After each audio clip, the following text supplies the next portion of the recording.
All right, we are live. Let's get the homies in here. Howdy doodles. We are officially live. Welcome to the Ilderon Tales. This is Group A, Sky of Wolves, episode 14. And boy, what a journey has it been. Let me turn up the music. Alright, and I'm assuming Kara had some health missing. Alright, so we have a full party tonight. Everybody was here last session, so I'll do a hyper quick recap since we're running a little bit behind schedule. And then we'll just jump into it. So, also we're going to be doing something a little bit different tonight, so I'll explain that later when we get there. Last session started with you guys inside of Amberside, the mountainside town. You had reason to believe that three of the prominent merchants inside of the town were you had reason to believe three of the prominent merchants in town were lycanthropes, and the mayor put out a bounty on one of them. And the party was resolved to somehow deal with all three, but you decided to deal with the one that you knew was a lycanthrope and killed Koyu inside of her shop.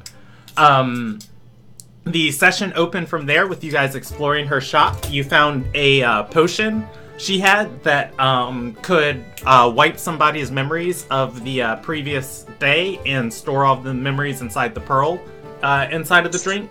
Additionally, you found some gear for slaves and some receipts of slaves that she had, people she had sold into slavery around her shop.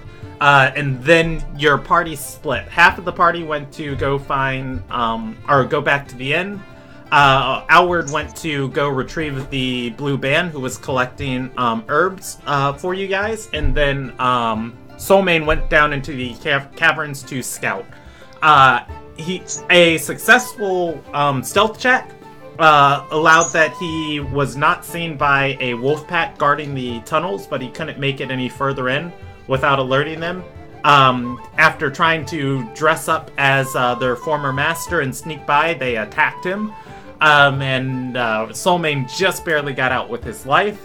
Everybody else inside the inn, the blue band came back, Soulmane came back to the inn, and the party decided to try and make a plan for confronting the other werewolves. The plan was not not the best plan ever made, and the party decided to go with a different course of action and get a silver short sword to equip the one member of your group that was unable to deal magical damage to the werewolves. And then you decided to scout the rest of those tunnels that Soulmane found before calling it a day. You guys killed the wolf pack inside the tunnels, and you were, and then you went into the area that they were guarding. It is an area with three passages leading northwards, and yeah, inside of there, I don't think anyone stepped in yet, but in the center passage, you guys found a cult symbol of sorts, and we are going to pick up from there. So, I figured one thing that can save me a lot of time from prep of going out and laying out the complexes that you guys go into, I was going to let you guys draw them as I describe them to you. So this is what you know about the complex so far, and then we'll start. So if you look on that bottom left-hand corner, I put some grid paper for you guys, and that is on the map layer, so you can't actually change it. So you can draw on top of there as you explore places.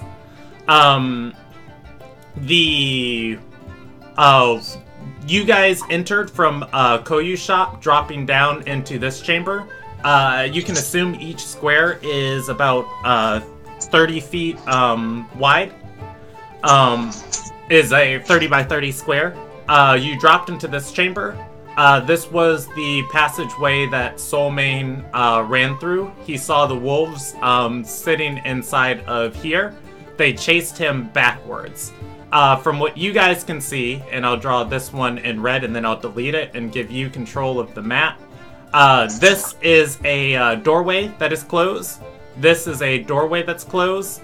This is, and then I'll do this last one in purple. This is a passageway that extends into the limits of Soulmane was the only one who I think who looked down it, who extends into the 90-foot limit of his dark vision. And that was the one with the symbol above it.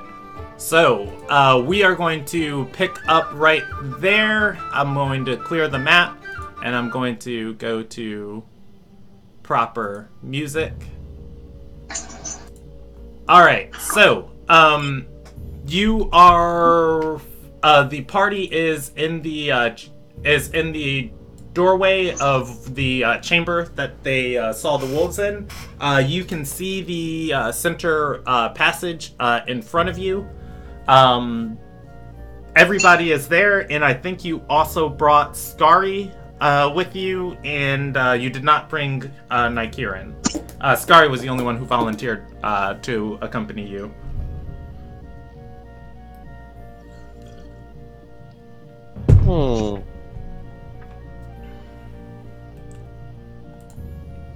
So, question is, where does that lead?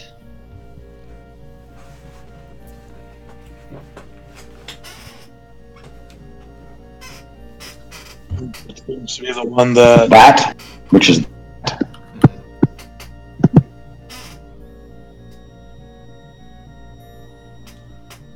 Say that one more time for me. What was Ogun saying? I didn't hear it. I just heard that. So, that, which is that. Because there's a that with the door that's shut, there's a that with that other door that's shut, and then in between, there's the hall, whatever, the symbol over. And then there's the other that over there, to the right. I mean, I'm thinking the long pathway, however, I am kind of curious what's behind the doors. Okay, fun game. Who can break down door number 1? Alright. I think Kara's a good contender. Hey, Well, Brandon, is instead the of- doors locked? No, nobody's stepped into this room yet. I was just describing what you see. If you want to go up and test the first door, the first door feels unlocked. Just jingling the handle. Oh, by the way, moans are coming down from the center chamber. That was one of the things that led Soulmane down here. Practice is going to look at Soulmane and say, "Help me with this," and we're gonna try and check for traps on the door. Okay. Do you want to take point on that, or do you want me to give you a hand? I think you should take point because I am not particularly trained on that, other than natural. Alright, so I'll take point, check for traps. Alrighty. Which is investigation? Yes. And with his help, that's... Alright. The fuck is that sound? Typing. That's the most drum-like typing I've ever heard.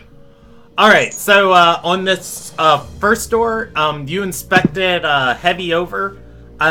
You don't find any traps on it. At least none that are armed. You do see a slot in the stonework here, just kind of like cracking the door and looking at the side, feasibly where some wire could attach to it. It's likely you can assume that this area is capable of being trapped, but for one reason or another, they're currently disabled. Looks clean right now. Looks like she might have trapped it before. So Practice is going to open the door. Alrighty. So this passageway, let us go with black, because that's what we've been drawing with. this passageway extends for your vision again, and that's a horrible diagonal. It extends for your vision into a similar room like the one.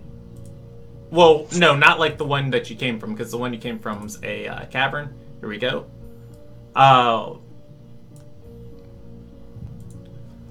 It looks like a storeroom. Just crates lining the walls, walking towards it. It's about 120 feet to the edge of the wall, and you can see a single torch lit down here. From what you can tell, what's Fractus's passive perception? It is, as soon as I find it, 21. All right, yeah, you can see the makings of a staircase in the distance. It's actually higher. I leveled up, so, Mhm. but I don't think that matters.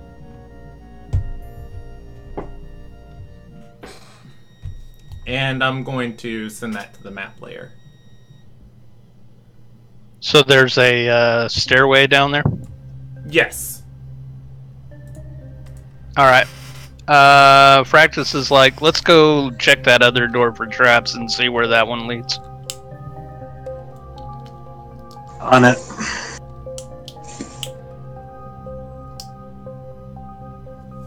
All right. Roll me an investigation check.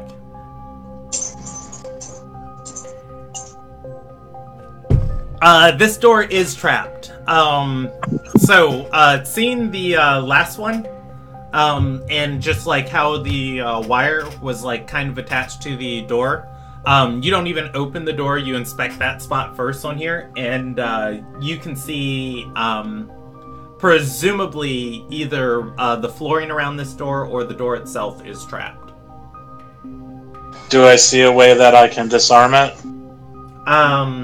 Yeah, I mean, you can try and cut the wire and run away. See if you can remove any of the stonework around it and see the mechanical parts of this trap or the tiles. It would be a Thieves' Tool check against the Trap's Disarm DC to try and disarm it. If you fail by more than 5, the trap goes off. I look at everyone else and I say, take a step or two back. If this thing goes off, we don't know what it will do. Alright. Yeah, so your first instinct of that wire is going to be enough to disarm the trap. You open the door after your attempt, and nothing happens. Soulmate just throws a thumb up behind him.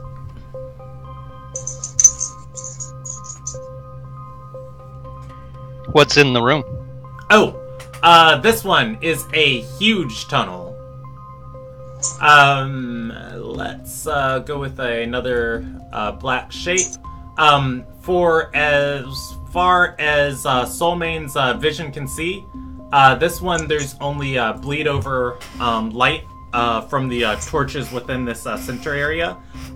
It is a just huge stretching paved corridor. If you look at the picture on the top right, it just extends this stone corridor carved through this mountain, like that for as far as Soulmane can see. We got a tunnel here.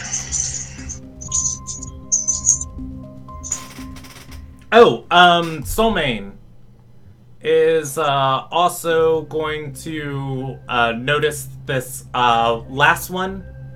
As you step to that final door, your vision extends down here for another 90 feet you can assume that tunnel diverges. You can see to the edge of your dark vision, and you can see that it the pathway turns a little bit in that final doorway. So we got the one with the crates. We got 2 tunnels. One that just goes on beyond anything I can see. And then the other one seems to curve off towards the end of what I can see. Fractus is going to think that probably one of these leads out, outside. Using survival, would I be able to figure out Yeah, you can roll me a nature check. Whereabouts in town it would be in relation? Yeah, you can roll me a survival check. I'm gonna set it at hard, DC 15. Oh no. Hey, guess what I have? Survival. Well, I mean, it's hard for everybody else, not hard for the person trained in, locating stuff. Once I get to use my survival. Standing in the center of this area from Kuyu's shop was on the western edge of town. Just the way this bends back in, you can likely assume you're in the dead center of town under here, and that these tunnels extend to probably different places within the town. Additionally, you feel a cold breeze coming from the... let me send this to the map layer so drawing on it doesn't delete anything. And map layer. You feel a cold breeze coming from the easternmost tunnel.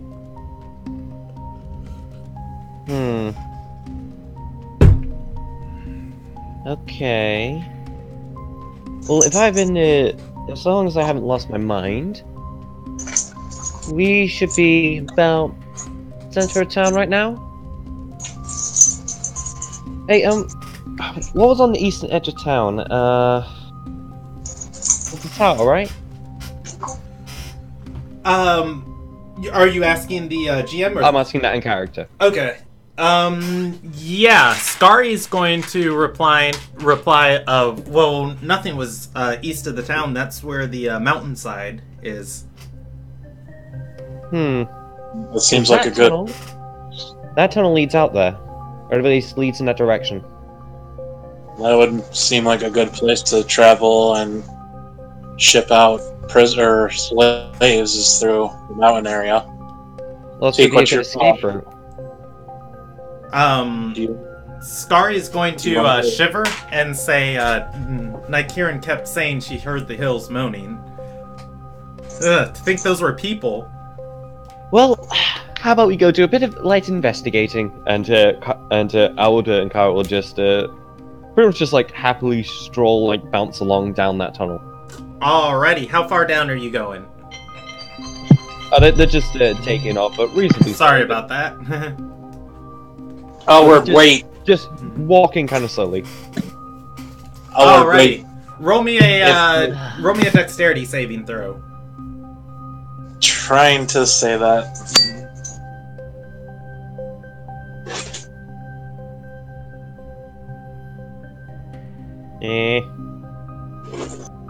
Alright, so, you're going to get probably about 20 feet into this tunnel. As you do, and Soulmane's calling back to you, stop! Alward's going to get to the first archway of this tunnel, and just as he does this, the floor, his step kind of goes down into it, and that water that's been prevalent in most parts of this area, just as the tile sinks down, kind of seeps around his foot, and he retracts his foot before anything horrific happens. But as he retracts his foot, the tile rises and rises out of the water. The water is no longer visible. Well, thought so. If the door Hey, was Solomon. trapped, good chance that the floor was trapped, yeah. Yep. Some sort of water type thing. I was gonna get back down, and does it look like he can like pry the tile like out of the ground with a dagger, You can. or is it just a push down? Yeah, you can pry the tile off. You know, you've got to stick your dagger in and get some leverage. Practice is gonna say, "Hold on a second, Howard. No, I'm just wondering if it's possible. I'm not actually doing it yet. Mhm. That's a GM question, not an in-character action. Yeah, I was going to tell you, give me a sleight of hand roll to try and do it. No, not prying off. Just does it look like it could be pried off? Yes. Upon, you know, like leaning down and looking at it. Practice is gonna be like, "Soul Man, you want to crack this one again?" Yeah, practice. Come give me a hand with this. And, Sure. So I believe in the burglar's pack.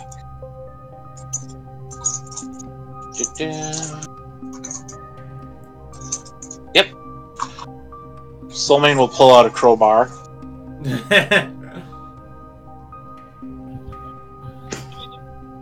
He's gonna investigate it first to see about, you know, make sure there's no other traps or other mechanisms to go off. Okay. Go ahead and roll me an investigation check. Yeah, looking around, I mean, you see the tile Alward stepped on, but, you know, other than it sinking down into water, you don't see anything that activates it or anything of that nature. And Soulmane who looks over at Fractus, motions him over, and using the crowbar is going to try to pop the tile up.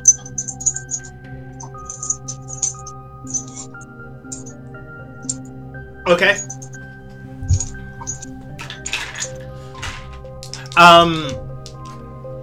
So, what is Fractus doing to aid in this?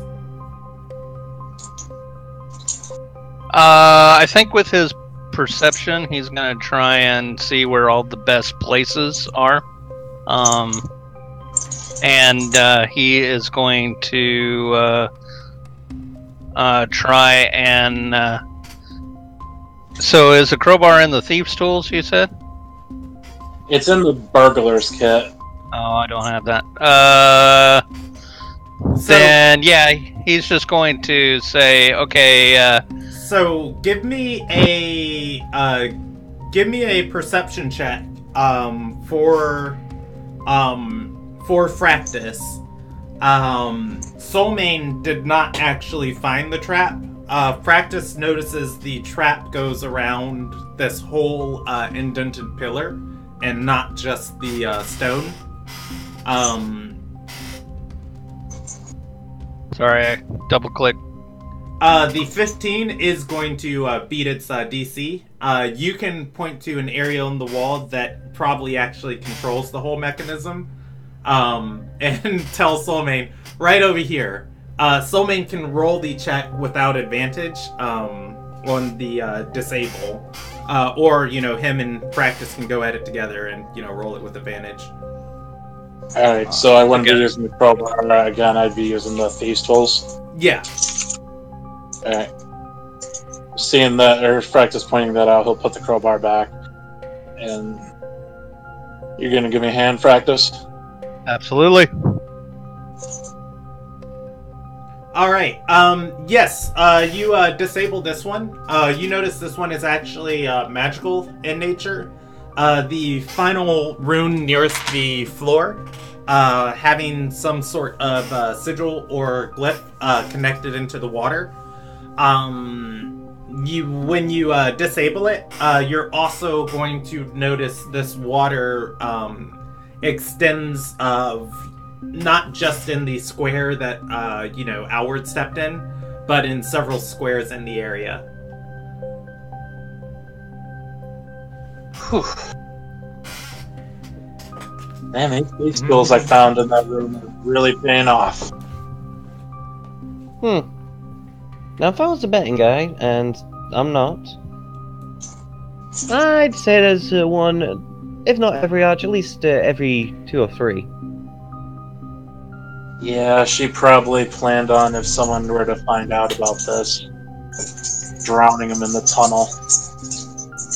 Does there appear to be any sort of pattern in how the tiles are scattered? I mean, this place is well built in here. I mean, the pattern is the design of the arches that are probably placed every 60 to 80 feet.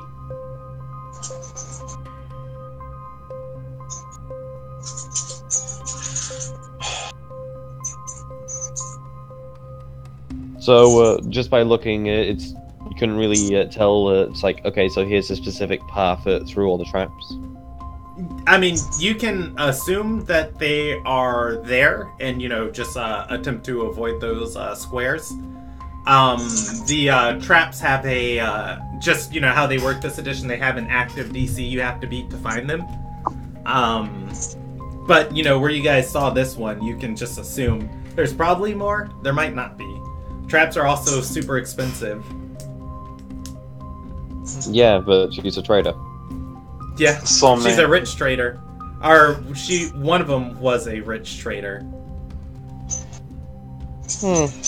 Practice. Why don't you get the others start moving? And if we want to move down this hall, start pulling them in. I'll Yeah. take one and try to keep an eye out for more traps. Aud's going to continue walking down this, actually keeping an eye out for traps and shit. Yep. Practice is going to lead the way and do the same thing. Okay. Alward is going to spot 2. And he's going to notice the further he gets down this. And how far are you walking, by the way? Yes.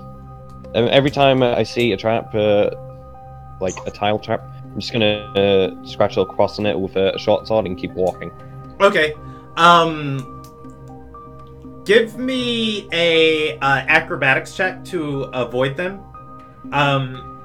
As you are going to notice kind of where they are, but you're gonna have to like leap over them, past them to keep going. And yeah, so you're gonna notice 2 of these, and point them out, and then keep and leap by them and keep going. And the thing you notice is they get progressively further away.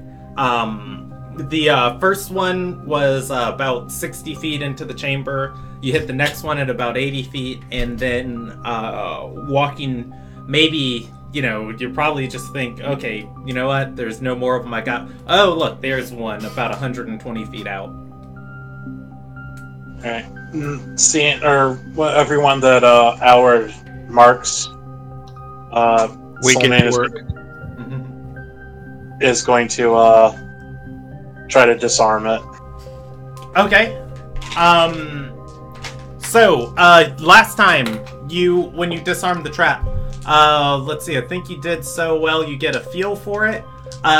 You were able to assume the trap was somewhere around hard, which would put it in like the 15 to 17 range, to disarm.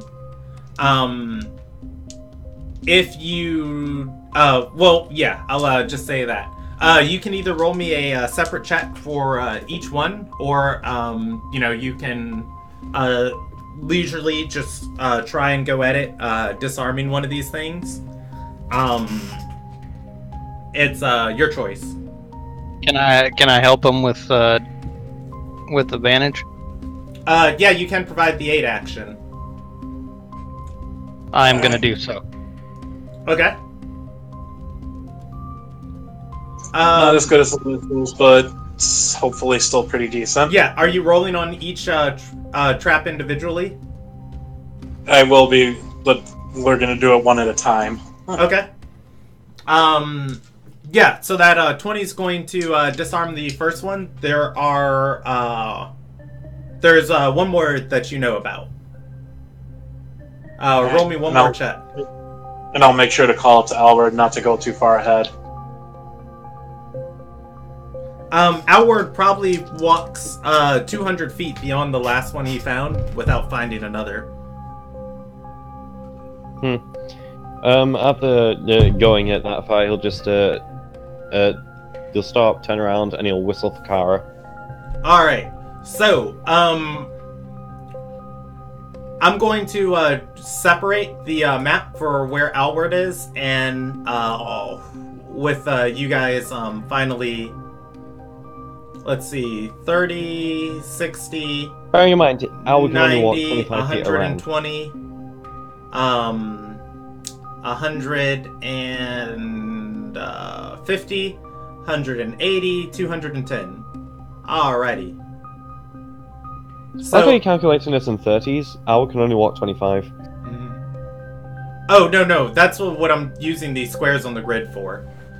I'm not doing it for your rounds. Alright, so, Alward is...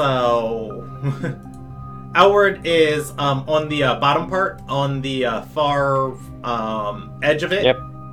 And I'll send that to the map layer, and I'll send that to the map layer. Soulmane disables 2 more traps. Alward doesn't find any other traps going down this hallway, but the sound of moaning doesn't intensify here. You hear a different set here. Bearing in mind I didn't hear the initial, so... Well, the initial ones, and I'll draw this on the map. The initial, you guys, Alward's hearing a different set now, so this isn't what you heard before.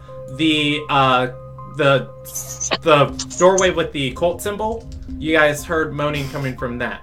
Alward is hearing moaning coming from this direction, but it's less of moaning and more like crying. Okay, yeah, Alda will whistle Vikara, which she's going to be like behind the rest of the group since she's not very dexterous. So Vikara's going to have to barge through pretty much everyone else in the group. And then while he's waiting for her, Alda's going to just listen, just try and focus on the moaning, or crying, as it were. Okay, your natural awareness, or primeval awareness, you're going to feel some humanoids down here. Particularly, I don't remember if that's the feat that tells you how many you sense. It either tells me how many, or if there are multiple groups, it tells me how many groups there are. Okay, yeah, you feel 2 groups in this direction. What's the rest of the party doing, by the way, back in the chambers as your rogues and rangers scout ahead?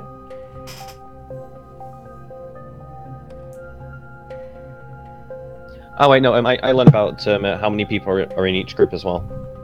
3. So there's a total of 6 in there. Yes. Cool.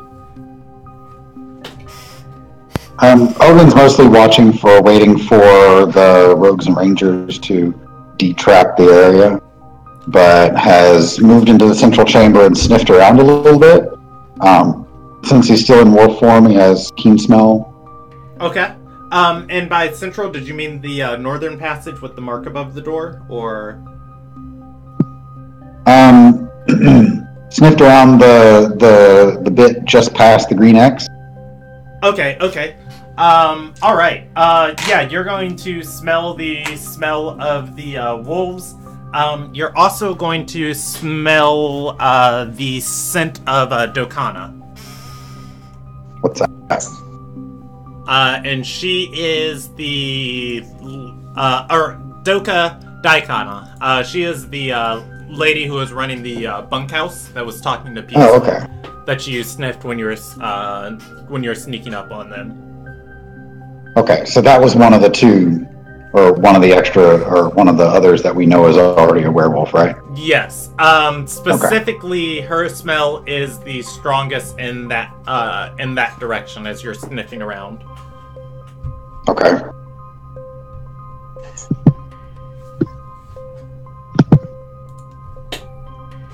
And I guess nobody's detrapped that direction then, huh? They have not. Soulmane checked the door and saw that the trap was disabled on it.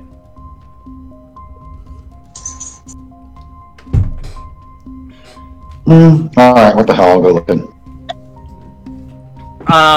Alright, so this is a, this one is a, storehouse. From what, Alward told you, as you, begin walking in here, there's a staircase that leads up that's, wooden. You can also hear the sound of, running water from in this direction. What's Ogin's passive perception as a wolf? Passive perception. No, you keep your wisdom modifier, so you have your so 14. 14? Okay. The only thing there is in wolf form because of keen smell, if that's applicable, or if there's a hearing thing, he has advantage, and I don't know how that plays into passive stuff. Yeah. That's going to play into active of, whenever you make active checks. But you hear running water in this chamber. You don't see it. This chamber is dimly lit by a torch. You are in the square that I've drawn in the distance. The stairs take up probably 10 feet of this chamber. Zigzagging as 5 feet wide stairs, presumably up 15 to 20 feet before they lead into a wooden floor above them, or above this entire room. With what Alward told you, Ogin can probably assume he's directly underneath the bunkhouse. Okay.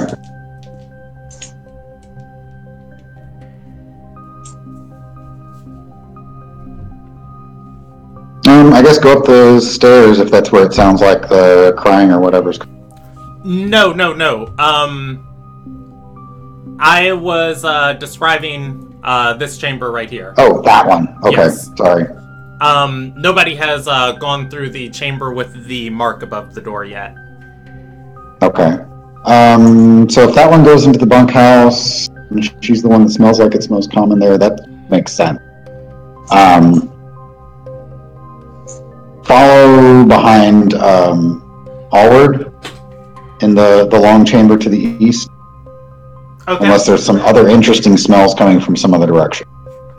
You'd have to roll me a active perception check. I remember you programming Doka's sent to your memory. That was the only one that just kind of pinged of just like, oh hey, I made an intelligence check to remember that. Yes. And I would do that with straight wisdom with advantage. Yeah. Something smells familiar down here to you. Maybe somebody you met, maybe your teammates. It's too many people and things moving around here for you to accurately pick it out. Brandon, when he get his proficiency, because that's just a wisdom roll. Yeah, you do gain your proficiency with it, or if you have proficiency with perception. I do. Well, I have, wisdom proficiency I've got. Give me un secondo. Let's see. Wolves also have skill proficiency and perception. So yeah, go ahead and add your proficiency bonus to it. Got it. I just rolled it as a save, which I think comes out. Well, yeah, I'm going to use the first thing you rolled and just add 5 to it. So that first one is going to be a 13, and the other one's going to be a 16. With the 16, what is going to hit on your radar, and you guys can, move or mark any of these as you want. I'll do this one in yellow. This area smells it smells all the way like Peasley as you're walking up and down it. Okay. Specifically getting stronger the more you walk down here.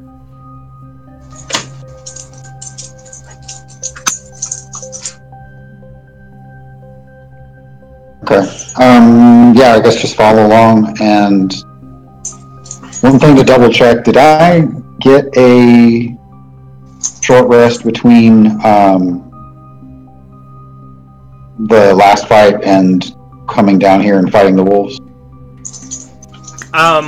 You did not. Teak was the only one who took a short rest. Okay. Well, that's a bit of a problem. Alright, moving on. Teak and Willow following us too. Aye. Alright. Headed down here. I'm just surprised no one's reacted to the bear barging past. So This is We're fine. kind of used to it by now. Kara and Outward, you are going to be the first ones. As you head further down this chamber, the first glint of light is going to start peeking in here. The chamber splits in two directions, heading straight. I'm gonna draw this right next to it. Heading straight south and north, and we'll go with a shape. The moaning continues to come from the north. As soon as you get to this area, though, to the south, you can see the afternoon. You can still see the light of day in the far distance, like just the white of the mountainside and the forest that's there. Presumably, I mean, it's just a faint dot. It's presumably 200 feet in that direction. Okay, and I assume I could have heard crying coming from the other direction, correct? Yeah, from the north. Just to interrupt, by the way, Wiz, I don't think Kara is with us. If I Oh yeah, recall Kara right, is not with you. Kara's upstairs holding the knot. Oh yeah, no, sorry, I forgot about that. Yeah. I completely forgot about that. There's Yeah, a I good- remember good check Bronwyn was on- up there, but yeah, Kara's sitting on it to give anything that Yeah, Kara's tries sat on the to rope, pull yeah. it disadvantage. Yeah, I completely forgot. Soulmane So, starts climbing up the completely rope, and powerless. Kara just shakes and like, no. So, completely powerless. Howard will basically draw an arrow towards the crying with his short sword, and then he's going to sneak down that passage. Alright, roll me a stealth check. This one's not as far up. You can assume it's getting a lot louder Crap. as you get that over here. hurts. That's a 5 on the die. So, along this tunnel, it's probably 40 feet north before you start passing doorways. Each door is a locked metal door till you get to the one that has crying inside of it. This one, it's also a locked metal door here. Well, it's a metal door. You don't know if it's locked or not. It is to your left, going northwards on this chamber. Presumably, I'm gonna draw these like this because it is a holding cell all the way down here. Well, what I'm going to do is I'm going to pause there, and I'm going to primeval awareness. All right. You feel the 6 people that you felt. It takes a minute to do so. BT Dubs. Yep. You feel the 6 people that you felt in 2 different groups on the other side of this door. They're not directly on the other side of this door, but they like you are as close as you're going to, are closer than you've been to them. This group is actively crying. Some of them are yelling in confusion, just like, where are we? Where? Oh! And the other 3? The sounds are echoing down, the sounds are echoing out of the same doorway.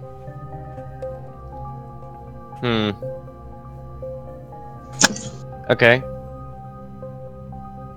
Huh. Okay, I want to try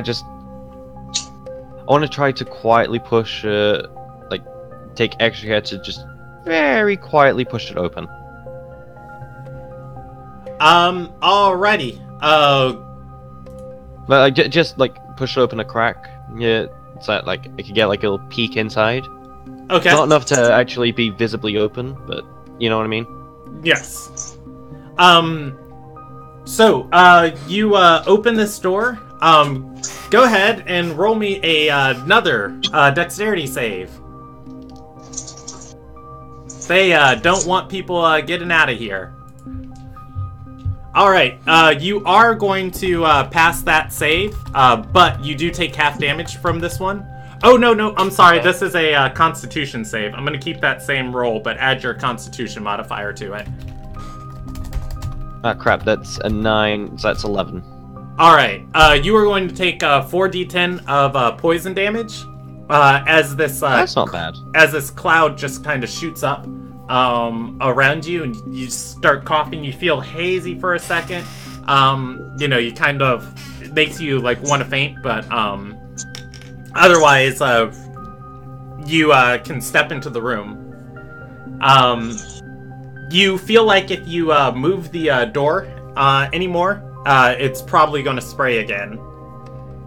Okay, in that case, I'm just going to keep my hand in my mouth, my hand on my face, basically, just covering my mouth and nose, and just stalk away. Okay, the rest of the party's going to catch up by now too. Anyone with more than 14 stealth is going to see outward.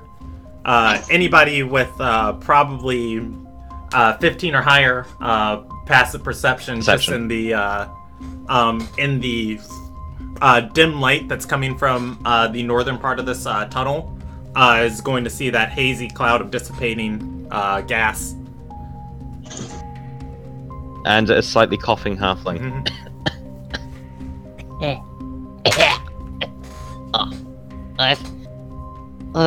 That's just horrible. Couldn't wait for us, could you, man? Well, I'm sorry for trying to be efficient.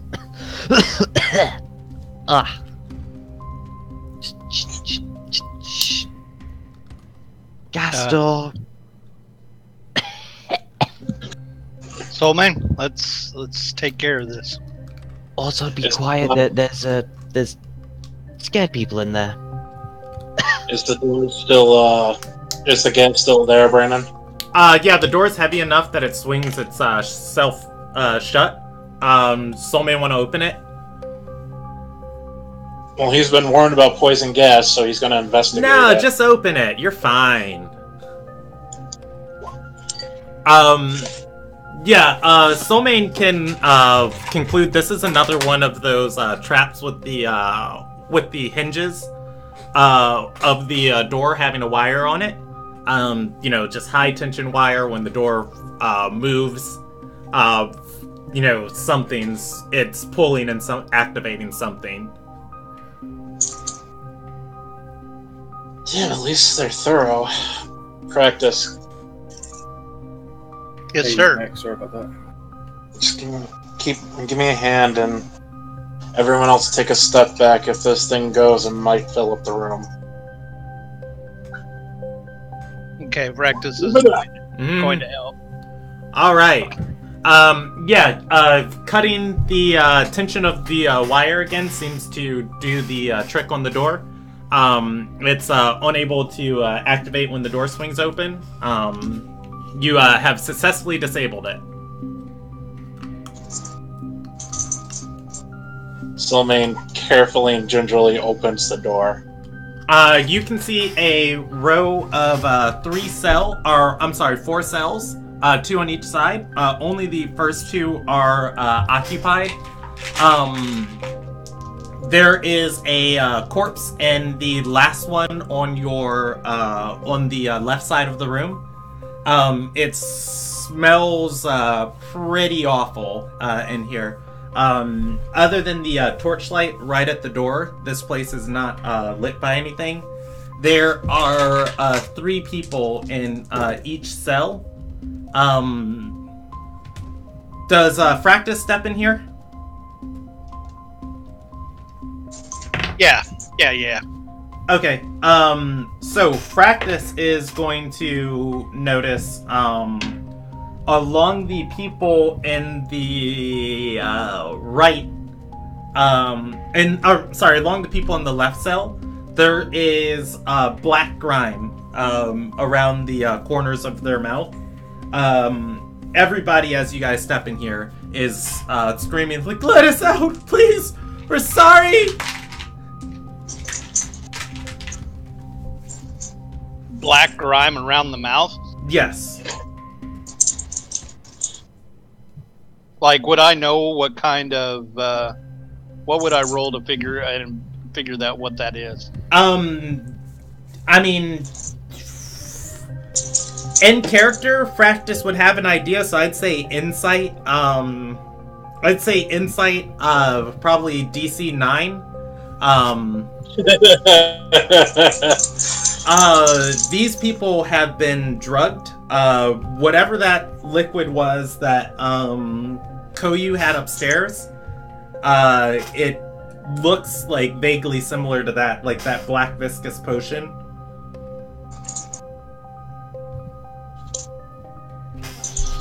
Ugh, it looks like it's that nasty stuff that we found upstairs. These guys have been taking. So be careful with them. They're probably poisoned. Are the doors locked? Yeah, the cells are locked. All 6 of these people have a slave collar around their neck too. Is there any keys around? Not that Fractus can see. Teak, if they're poisoned, we're gonna need you on this. Fractus, give me some light so I can get a better view of these locks. Make sure these aren't trapped too. I take a torch from somewhere. From somewhere. Yeah, the near the door there's a single torch here. Because I mean, these ladies are bad people, but they're not inhumane. They're not going to leave them locked and cold in the dark. Yeah, you take the torch. There are locks on here. The locks are well crafted.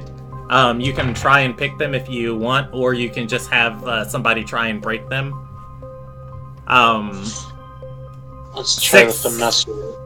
Yeah, 6 unarmed commoners are not going to do anything against these locks. Do I recognize any of these people? Like, are these like former townspeople? Yeah,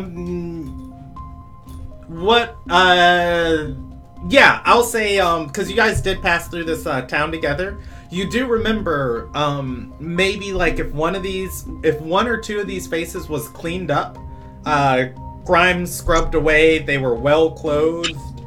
You might have saw 1 or 2 of these people at the town meeting when Peasley announced the magnate was dead when you guys were last through town. Is Practice still helping me with the light and everything? Yeah. The 17 is not gonna beat this lock.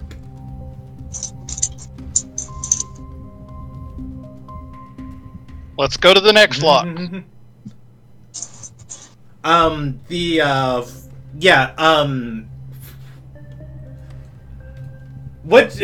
of you rogues You know, just like how my father does of that one, that child, that one. Soulmane, you assume this lock is well crafted, putting it in the very hard range of DCs. I will try the other one before I go back to that one. Okay.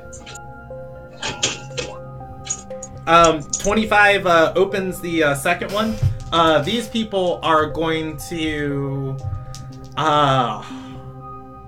well, let me roll them intelligence checks.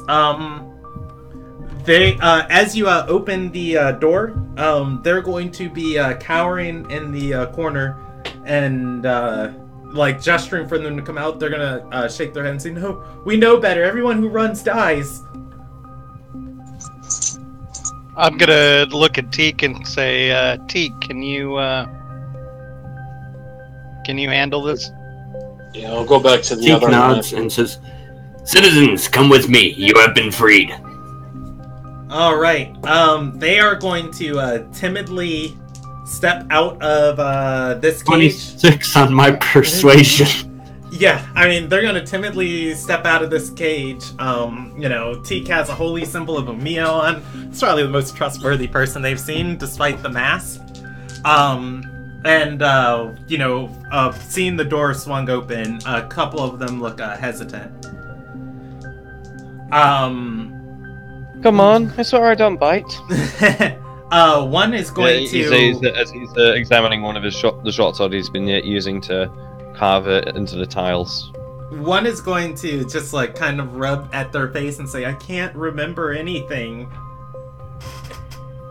And they're going to look back at and this is a guy talking to Teak, and he's gonna look back at the corpse and say, I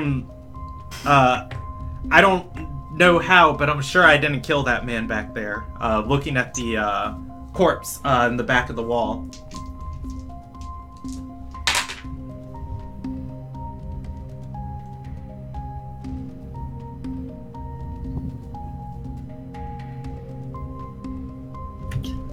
I take a piece of silver out of my coin purse and say, "Hold this for me." Alright, he's gonna hold it, and be a little confused. I mean, you're rescuing him, so he's not gonna ask questions. Does he start sizzling, or is that a thing that happens to werewolves? It's not a thing that happens to werewolves, but he also doesn't start sizzling. Okay, so the coin test is moot. Mm-hmm. Oh, yeah. I take the silver coin back from him and say, "Thank you." Mm-hmm. Yeah, Teak's, Yeah. Alright, so, taking the coin back from him, he's, gonna nod and say, "They took some of us down, deeper into the, or they took some of us, out of here. I didn't hear, or I don't know where they took them, but I just heard them, screaming and being carried away."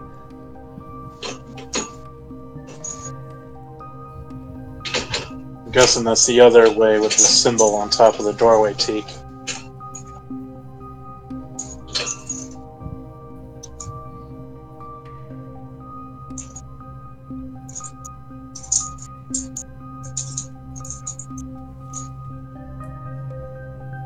Awkward silence.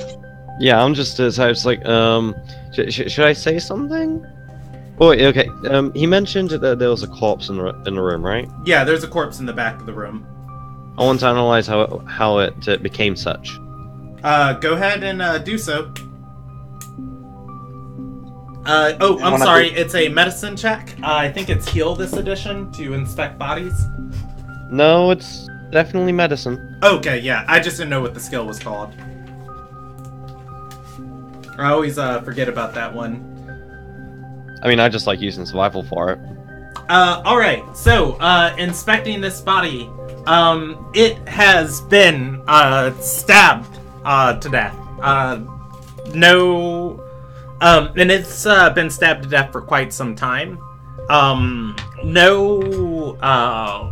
the things that you'd expect from like a werewolf, bite, claws, something like that, not on this body. Outward, going back here to inspect the body, what you assumed was just like a dark corner of the room of hay is actually another decomposing corpse. Oh, that's... Okay then. I was wondering why it smelled so bad. Now we know why. And you know, if I'm saying that something smells bad, then it's really bad.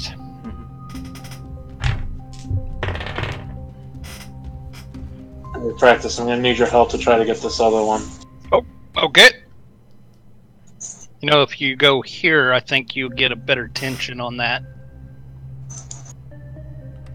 27 beats the check on locking it. This group is less drugged than the other group, and they're gonna run. They get out of the cage, and they don't wait for Teak, they don't wait for the other group. They just start screaming and running. They just see a dire wolf in the hallway. Yeah. What a bunch of dicks.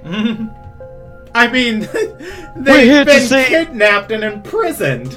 Essentially, we're here to save where they go. Yeah, but they don't know where they're going. They're just gonna run across traps or something? Again, Yeah. we're here to save. Why are you running? Come on, you don't even know. Literally, you're gonna die. better. Damn you and your plot progression. There's no helping stupid. He's I'm going to keep rolling. I'm going to roll the other two intelligence checks, and the two women that are with this guy that you freed out of the cage. Well, actually, they would have had the males and females on separate sides, so you guys would have freed all the males. And nope, it was based on time that they were here. So the two women that were in the cage with this guy. One is going to put a hand over her eyes and say, "Everything's so fuzzy." They that group was brought here later than us, but all I remember is waking up in this cell. They said we killed a person and we had a blood debt on us, and they sold us, or they put the slave collars around us. It said our only option was to be executed or enter into the slave trade. Yeah, they lied to you. They were just selling you into slavery for money.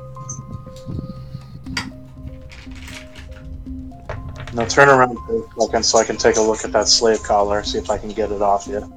Hey, Brandon, hang on Yes. a sec. Before the people that decided to run away get too far, to keep them from running across traps that we haven't disarmed already, and to Okay. kind of herd them back to the spot underneath the shop where we can, or warehouse or whatever, so we can get them up the rope, Ogun's going to kind of run ahead and sheepdog them that way. Okay. Like, he's not biting or attacking, he'll bark or he'll body block them, but that's... Okay. All right. Yeah. Roll me a handle person check. No, I'm kidding. Ogun's I want that skill now, darn it. Ogun's able to herd these scared people into the complex. Just like half of them follow your directions out of fear of like, oh god, there's this big mastiff, just barking at us. Not that direction, not that. Oh god, it's still chasing us. Okay, let's go. And they're going to get back to the central chamber. Yeah, if you bark them to the area where the rope is, Ogun will be back. We'll get back to the party in like 2 minutes or 3 minutes. But Okay. they're all going to grab this rope and start climbing out, frantically over each other. would look over the edge. Yeah. It's gonna take them a while to get up the rope. I'm not gonna roll them checks for it. But Do they see the bear looking over the edge at them? Did Fractus see Ogun do this? he heard it. Fractus is going to look over to Howard and say, "Hey, Howard, can you message Nikirin and see if she can contain those people? We don't want them running out and tipping our hand that we're freeing these people." Well, let's see. Look, I'm just quickly back on my sheet for something. Probably out of rage, but Fractus doesn't. Oh, no. know that. I can dash as a bonus action. Well, our dashing to get there is going to get there before any of them even get up the rope. So, I can move to 75 feet around. You pass by a proud Ogun, just kind of like head held high. I give him a little as he's headed back to the group. I give him like a little 2-finger mock salute as I pass him. That is one as well as a little cheeky wink. And there's a massive grin. Fractus, inside of this chamber and Soulmane, you guys are able to open the final lock. Oh, you did open the final lock. I forgot what we were doing before they ran away. Right now, we have to investigate the slave collar, see if there's a way. Oh yeah, the slave collar. Everybody in this room knows this is a general thing with slave collars in this world that you don't have to roll for. These use Valpyr and they are cursed. Once you put it on somebody, it takes a council appointed by the Ruby Shadow in each capital city of the world that you can go to have these removed, or the person who put it on to take it off. If one of those two people, if somebody from the council or somebody or the person who put it on is not the one to take it off, it rips the person's soul and their body begins rotting. Okay, so never mind. Not going to try to take that off. Well, looks like we have some slaves. Don't you already have them with friends? Fractus is going to look around and say, well, we can't do anything about the collars, but what we can do is we can get them to the repentant and see if they can do something for these poor people. Yeah, I will allow a history check or arcana check from anybody in the party, DC 12, to learn more about them. But otherwise, yeah. Nope. Yeah! I mean, slaves really aren't your guys' strong suit, so it's not a lot of time you'd spent researching.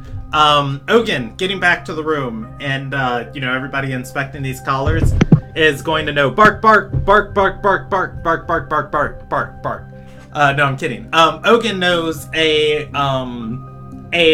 remove curse can effectively stop the effect of the slave collar being removed improperly when you take it off of somebody.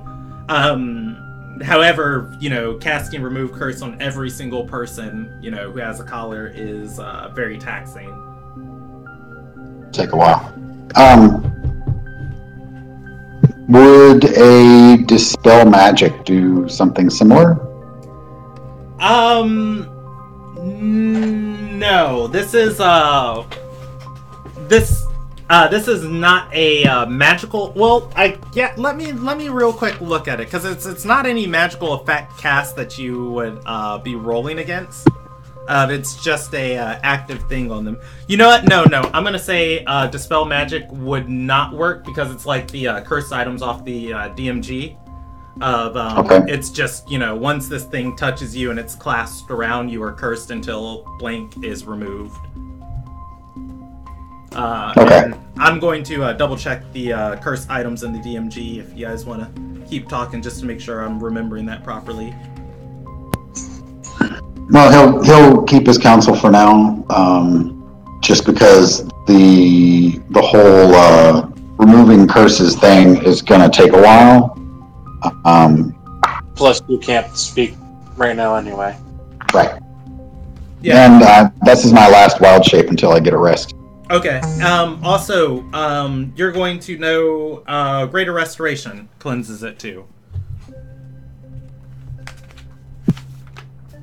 Alright. So, they're safe. This feels weird helping people. Anyways, we should go back and check that tunnel that had the first set of moaning we heard. It seems like that's where they're corralling everyone. Practice is going to slap Soulmane on the back and say, "You'll get used to it, my friend." Mm-hmm. Helping people is what the unrepentant do. Praise be you, Mia. Yeah. I'm still not one of you guys. I'm just, I guess, technically hired muscle, or... Practice looks at him, winks, and says, "For now."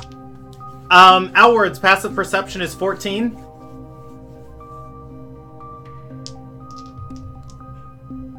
I believe. He'll be right back. Okay, you stepped away. Alright, cool. So, the rest of the party is going to head back down. Which way are you guys heading? Back to the center area of this complex? That would be my vote. Go back to the center area so we can head up to the top area where the first set of screaming was. Alright. As you guys are walking in this direction, voices are going to be echoing down back through this chamber. You know, people crying, people moaning. Fractus is going to pick out a different set of voices under this, a very calm, collected conversation of a voice is just reaching his ears. You can roll a active perception check. You can assume, though, somebody else is now in these tunnels with you as you move back towards the center area. I'm going to motion with my hand up in a fist.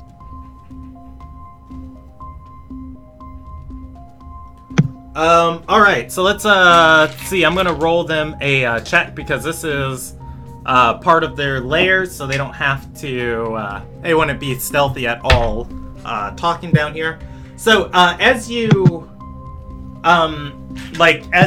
stop everybody, you know, that distant just like you know, people crying, but just you hear words in between it of just like in between screams of just like it's just like a conversation just coming in the lulls of this, motioning everybody to stop, you know, the shuffling of your party stopping and moving forward. The conversation stops too, as you're going to hear very distantly, somebody's here. Where the... Oh god. Or, oh goddess. Seeing Fractus pop up his hand like that, Soulmane's gonna start throwing his sword and try to drop a stealth. Yeah, you guys have... I'll give you guys 3 rounds of actions before, you know, they begin looking down this tunnel. You guys are on the edge of each other's perception range. Fractus was, you know, able to pick it out just a little bit before you stepped into it. But yeah, you guys can do whatever you want for 3 rounds before they step in and look down here. Okay. Hogan's gonna move forward since he's already still wounded, kind of faking a limp and whimpering a little bit. Okay, as a wolf? Yes, as a wolf. Okay. Like, they kicked our ass and I'm still here. I'm going to distract them so that everybody else gets some free shots in. Okay, go ahead and roll me a deception check. What's everybody else want to do? I'm going to try and stealth. Okay, go ahead and roll me a stealth check. Oh, and I do so poorly. Yeah, I mean, Fractus, puts his fist up, heads forward a little bit to hear a little bit better, and just peeps, like, in the center of the chamber, sticking his head around the corner, just like, what's going on in here? Okay. And, Teak and, Willow. What do you guys want to do? Teak is in full plate armor and has disadvantage on her stealth checks, which I would like to add. She has -1 on. So I'm going to roll stealth. Power of stealth. Alrighty. Go ahead. What was roll that? me.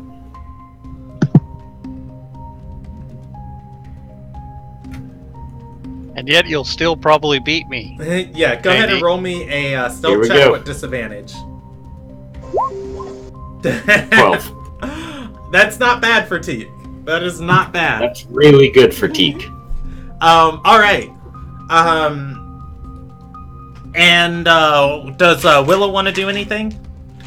I am going to. He's going to ready his short. No. Yes, he's going to ready his short bow and make a stealth check.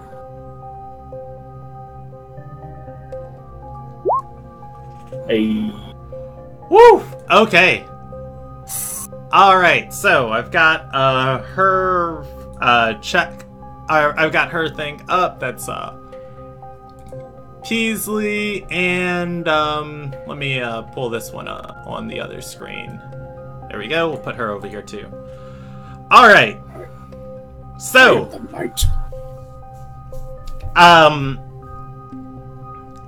you are as Ogun comes in limping down here, and what was that deception check? It just slipped my mind. All right, 16. They're going to roll insight against it, and Peasley is going to put a hand over her mouth, moving towards Ogun, and she's going to say, "Oh no!" Doika is going to place a hand on Peasley's shoulder and say, "That's not one of ours. There are 8 dead over there." Looking at Ogun, I'm gonna fire a sword or an arrow. Alrighty. That was a good shot. Jump on their face. Go after Peasley. If she said that isn't one of ours, the gig is up. So I'm going to shoot an arrow. Could I had my bow ready as well. Could I take a shot too? Yes, you guys can. If it's not a magical bow or a silvered arrow or magical ammunition, you do know they are werewolves. But yes, you can go ahead and fire the shots. Brandon, how far out are they from us? I am going to... you guys are within 90 feet of each other, with Ogun being in the forefront of this tunnel, like hobbling into it, like 60 feet into vision, 60, 50, and then, right as he'd be getting closer than 50 and, Peasley's running towards him, that's when Doka would stop him. Because do we still have a couple of rounds before actual combat? Well, they're going to enter initiative at the, they're going to enter initiative upon, you guys firing at them. Well, basically, I guess I'm asking, can I get close enough where I could strike too without breaking my stealth? Yeah, they don't notice you. They notice Ogun, and then whoever's firing at them is going to drop their stealth. What is this? Oh, okay, cool. That's the exact page I needed. All right. Okay. Go ahead. Mm-hmm. I'm going to shoot at the same target that I'm going to mirror the same target. I'm just gonna shoot at the first person closest to us. Same here. Okay. Oh. Do I have advantage because they didn't see me? Yeah, they did not see you. You do have advantage on the attack roll.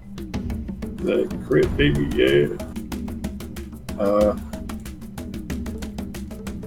Is it gonna roll crit damage?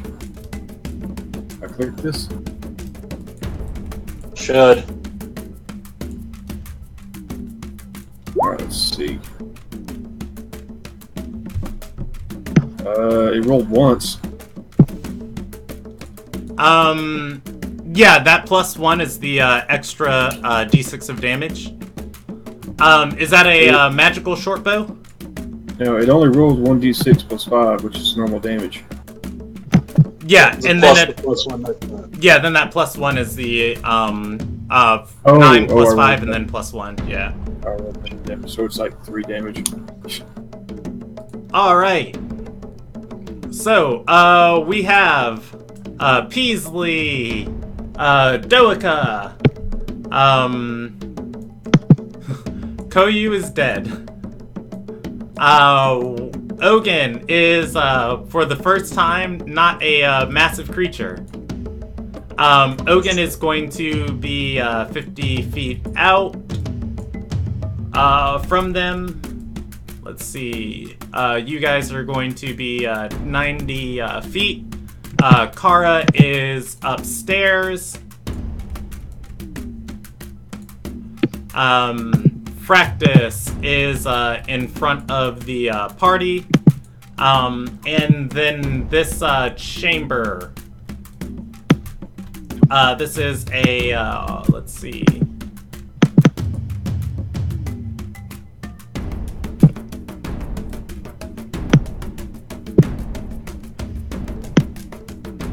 Just kind of extending ever downwards into here, and we'll draw more of the grid as we need it.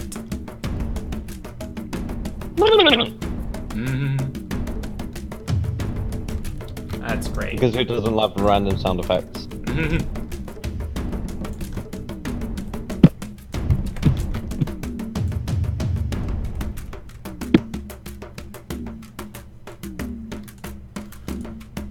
Alright, and doorway. We'll go with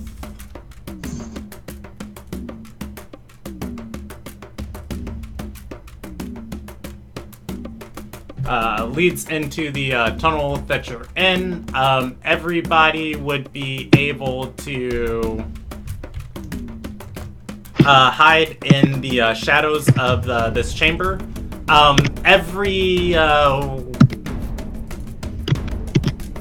Here we go. We'll do it with gray and black. On the map background.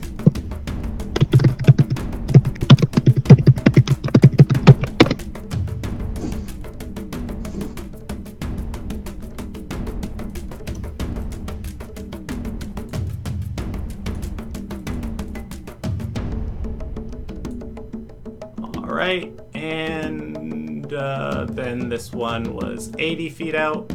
Alright, every black line is the tiled floor that indents into the pools of water. You know the trap is disabled. The pools affect a 10 feet radius around them, though. As those squares still stepping on them, the tiles go down into the puddles of water. Alright.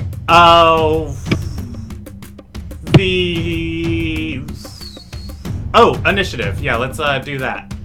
So, you guys get your 2 shots off. Let me get the turn modifier up before anybody rolls initiative. And turn, and we'll clear all of that. Remove turns. And what's her? Peasley.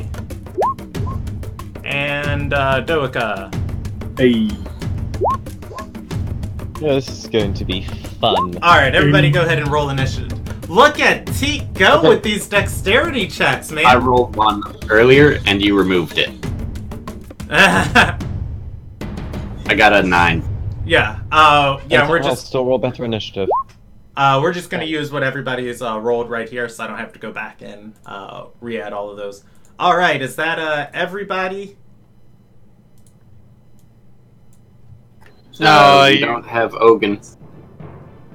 Okay, Ogun, go ahead and roll me initiative. You you want me to earlier. re-roll? I can't actually roll that normally because in wolf form I've got a +2 dex bonus, Okay. so I can't just hit the initiative button and do it. Alright, I added Well, I Ogun. mean, you could click on your character and then hit the initiative button so that it puts you on the thing, and then you can alter it so that it's 2 higher. Okay. I will do that then. I just added Ogun's. Okay, thank you. Go Okay, ahead and so just roll me for what's up? Okay, so did these two are these two in the tunnels or up on the shop?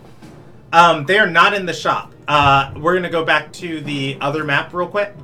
Are there? Oh well, yeah. If I click the page, you guys don't go there with me.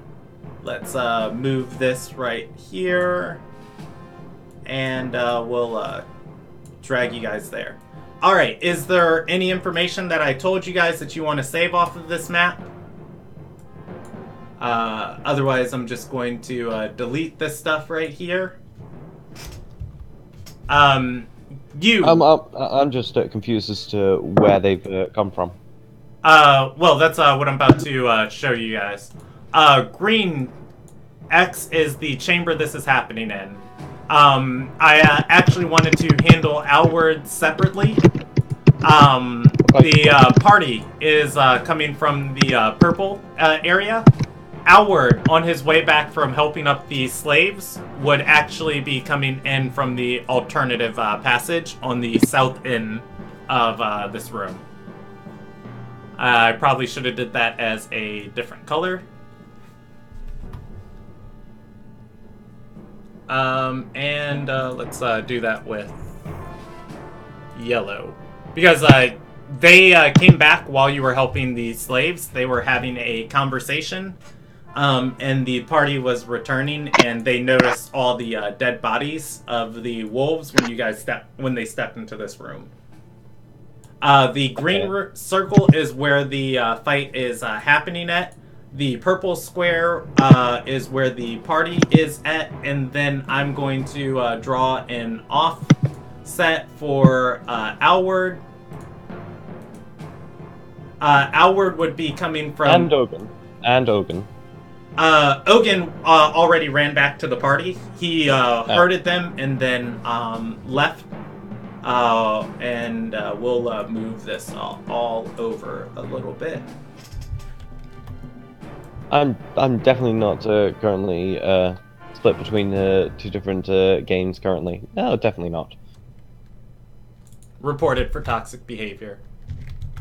Alright. We'll just leave that as, and if Alward moves to the other side of the room, I'll just draw it in a different area here. Oh, Scary is with you. Scary would be too nosy to roll a stealth check. As you guys are launching stuff forward, she is just going to walk forward, peeking through the door, looking back at you, and say, "You killed one werewolf, right? You guys got this?"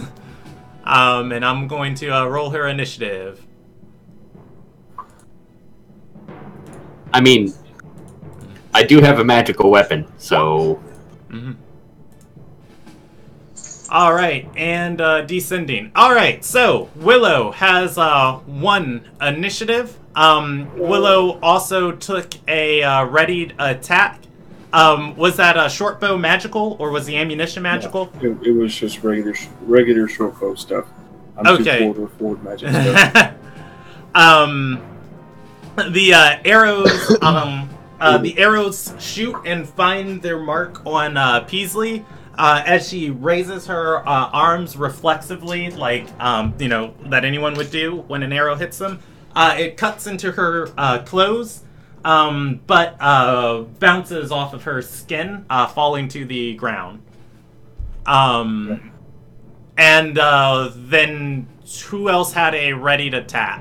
It was Fractus. But that was the same effect, so I'm not. Okay. Even Yeah. You guys. But launch... I am gonna do my bonus attack shenanigans if I can. Okay. Or does that not work with the surprise attack? You took the attack action, so anything that triggers when you take the attack action, you can use, whether it's a surprise or not. Okay, so I'm going to do that on Peasley. Insightful fighting. Yeah. Okay. Go ahead and roll. Go ahead and roll me that check. It's contested by her, and it's an intelligence check on her side. That is so poor. Oh wait. That's Doika. It's deception actually. Oh, it's deception. Okay. Well, Peasley actually has a higher deception than her. I'm just gonna re-roll it rather than re-adding it. Look at that. That's beautiful. All right. Oh God, look at her rolls. They just telegraph her. I'm glad you guys never made her do a untrained skill check before this, because you guys wouldn't know. Like, wait, she's a werewolf? All right. There we go. Anyways, yeah, she fails. You have advantage on attack rolls against her. It is top of the round. Willow's turn. All right. Willow drops a short bow. Gonna draw his silver short sword. And how does a charge action work? Does that work any differently than? I don't believe there is a charge or bull rush. I think it's they moved it to a feat. You have to get this edition. Surprise, man. Just going to double check for you. Bull rush. Oh, it's a shove attempt. All right, so let's see shoving on 195. Pretty sure it just works like grappling, except you get a bonus if you move your full speed to it. Shoving shoving. Creature. Shoving is literally just a grapple attempt. Yeah. Except you push them or push them 10 feet. No, but I'm like any like bonuses that GM given. Like being able to move in a straight line, like double your speed. That's dashing. Attack. But there's no charging in this edition? No, there's not. No, it's Pathfinder. God, that's lame. Unless you have some sort of specific ability that allows you to deal damage on a dash. For example, the Minotaur has a horn attack that you can only do when you dash. Or if you can dash. If you want to, I will say, so it doesn't cover it in the charge or the shoving thing of on page 195. I will say, if you move more than 20 feet in a straight line at her, if you take the attack action and you choose to make a shove attempt as one of your attacks, I'll give you a plus. I'll give you a +3 situational bonus to the shove attempt. I can't reach her from here. My speed's only 35. Okay. You can prepare to charge him. Well, I think so. This is the opening, right? Yes, it is. It is just over 10 feet deep. It is a archway leading. Or no, that's not an archway. It's a double door leading into this area. You guys obviously have. This is open. Yeah, you have opened it as Soulmane had disabled the traps on this door. Okay, well, I'm gonna move up to here then. I think that's 35. And that's. I've got shield and that's it. So. Okay. You take the. Do you take the dodge action? It will give disadvantage on any attacks they make against you. It doesn't like screw up my next turn if I do that, does it? No. Like if you're moving 35 feet, then you move 35 feet, and then you stand forward with your shield, dodge action. You can't get past Willow. Practice, it's your turn. She sees you.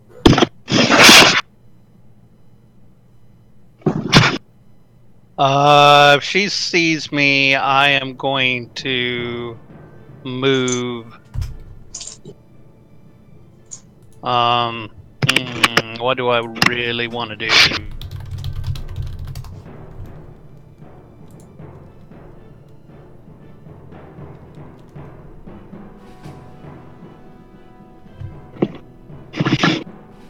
Short sword that I got?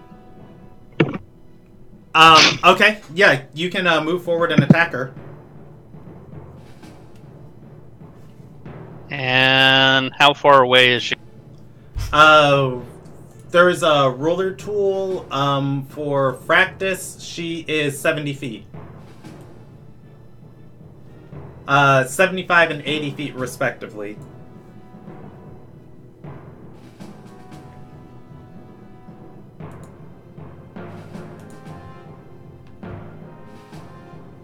Sorry, I have to shrink the screen size.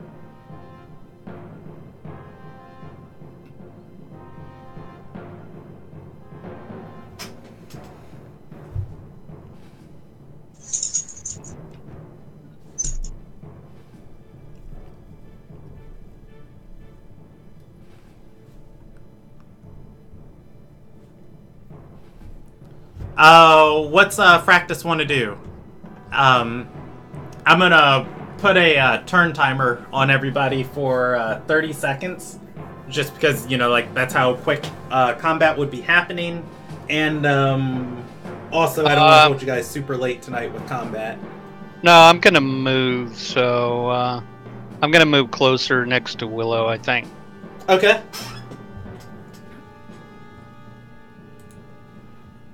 Do you want to do anything with your action or your bonus action? Yeah, I actually want to go into, I want to do the dodge action. Okay. Or ready a dodge action, I guess I should say. Alrighty. Ogun has, is next in initiative. Okay. Just double check. I am 50 feet out. Yes. Okay, good. Then I can just run up and attack. And because I'm in direwolf form, if the target's creature must succeed on a DC 13 strength saving throw or be knocked prone, assuming I land. Okay. Go ahead and roll me that attack roll. Just a moment. I'm assuming you're attacking Peasley. She's the one within your reach. Yeah.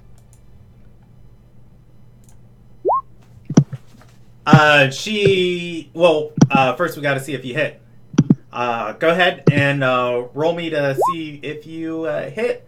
20 is going to touch her AC. Do your fangs count as magical weapons at this level? They do. Alrighty, roll me damage. You don't knock her prone, but you do deal damage. As that hits, she's going to roll against going into her lycanthrope form. She shapeshifts, kind of reveling in the fight. Alright, oh, that's great. My screen froze. It is Peasley's turn. Wonderful. Growing to a large creature, werewolf in front of you is going to attack. Yeah. Hang on, I got one more thing. I got a bonus action. Okay. Since I was still wounded from the previous fight by a little bit, I'm going to go ahead and heal that by burning a spell slot.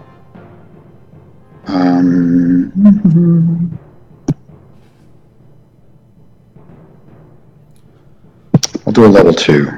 Okay. She is going to... Oh, that never updated. That's cool. I have to... So now I'm only down a few hit points. Okay. Let's see. That gains plus 8.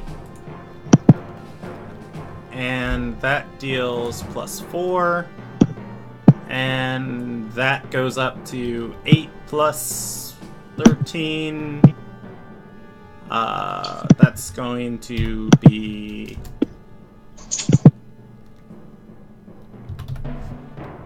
Alright, there we go. I just needed to update some things on our sheet that didn't take for some reason. And this one is also going to be plus 8.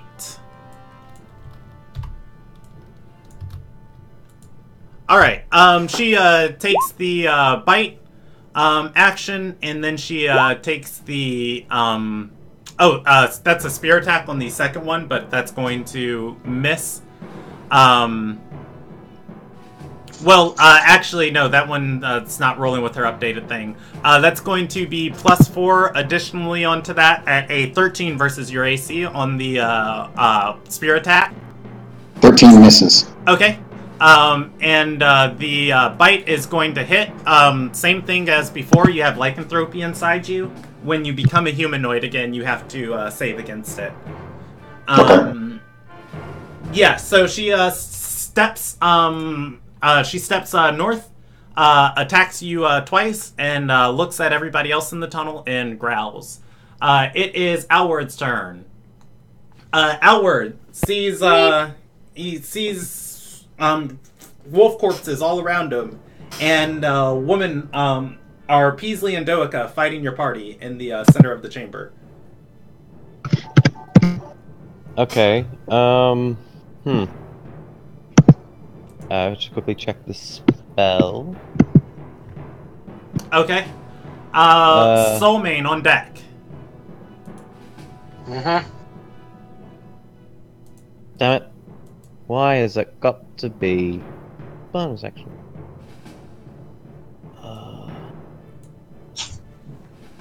Okay, why you stop playing the music?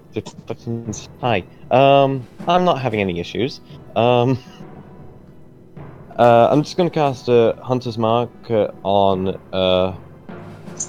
there's Peasley, and then there's whatever the other one's called. Yeah, Doika. She hasn't been attacked yet, has she? She has not. Then yeah, okay, where am I on the map? You are on the south. You're on the southeast or southwest corner. Okay, I see where I am. Okay, I'm gonna cast a Hunter's Mark upon Doika. Okay. And I'm going to just gonna pull out bow and arrow, and I'm just going to try and remain unseen. Alrighty. As I make my way up. Okay. Do you want to attack this turn? No, I am being sneaky. Okay. Go ahead and roll me a stealth check. It's going to be the one stealth check I fail. I believe in you. I believe in you to believe in me. They are your favorite enemy too. They're humanoids. I don't know if that gives you a bonus on stealthing against them. But it gives me a bonus to track them, to know about them, and plus 2 to damage rolls. Yeah. Alrighty. So Soulmane's turn. Wow, Doika got a 3.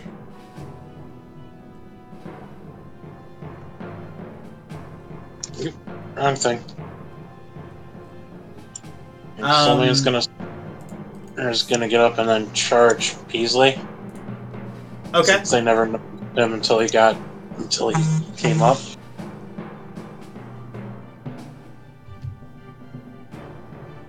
And he's using the magic short sword. Roll me an attack roll. 16 is going to hit her AC. Thank God. Wabuski and Sneak. Hold on. That's a 2. I think I can roll that.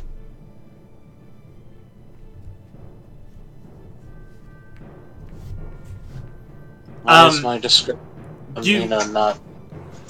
You do get your sneak attack die as Ogin's within 5 feet. Yeah, no, what I'm trying to see is for some reason the Amina was reset, so the spell or the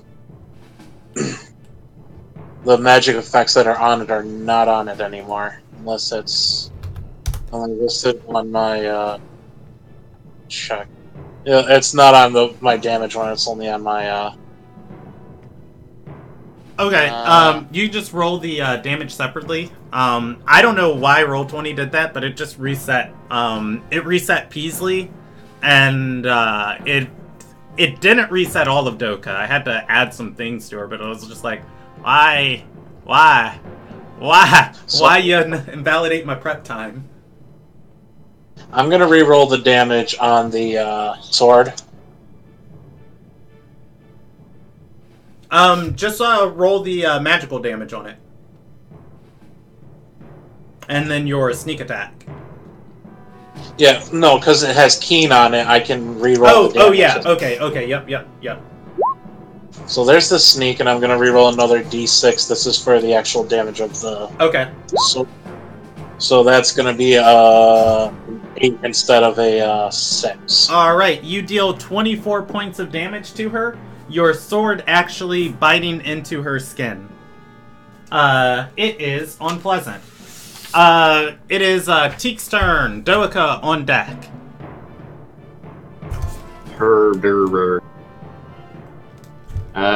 They're too far away. Why aren't they closer, Brandon? I'm mad at you. Well, I let you guys know as soon as they got into your perception range, like on the edge of it. I'd just like to say, he says it in presence of a halfling with 25 feet movement. Without the bear. I move up, and I'm gonna cast Eldritch Blast on Pisley. Oh, hush, you can dash as a bonus action. I don't want to hear your range complaint. Go ahead and, well. Critical! That misses. She has adamantine fur. I'm kidding. Go ahead and roll me 15 force another damage. one. And the second one. Does 18 hit? 18 does hit her. 5. So a total of 24 damage. Pew pew pew pew pew. All right. I still did more. Well, you just wait Eldritch until Blast my next isn't my turn. main method of attack. Surprised you didn't Moonbeamer. I have no more spell slots left. Oh, that would explain it. Well, that sucks. All You don't right. even have any of your Warlock spell Please tell slots? me Ogun has some spell slots with which to cast Moonbeam. I skipped Skari's turn. It didn't add her to the turn tracker for some reason, so I had to go manually do it. But as a bonus, Brandon. Go ahead. As I'm a bonus listening. action, I'd like to cast my Hexblade's Curse on Pisley. Okay. Let me record that 5 damage too. She's taken 44 that you guys know about. Okay. And additionally, too, I'm taking Skari's action at the end of the round because, you know, she'd probably be just like the last one to snap to it. All right. Gosh, this is a decision and a half right here. That's okay, you can completely ignore Alward as a target. Mm-hmm.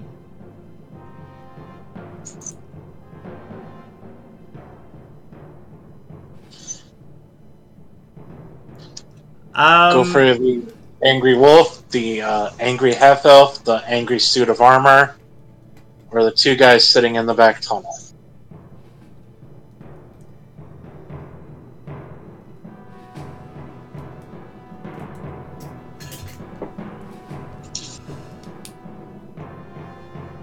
Let's go with, Alright,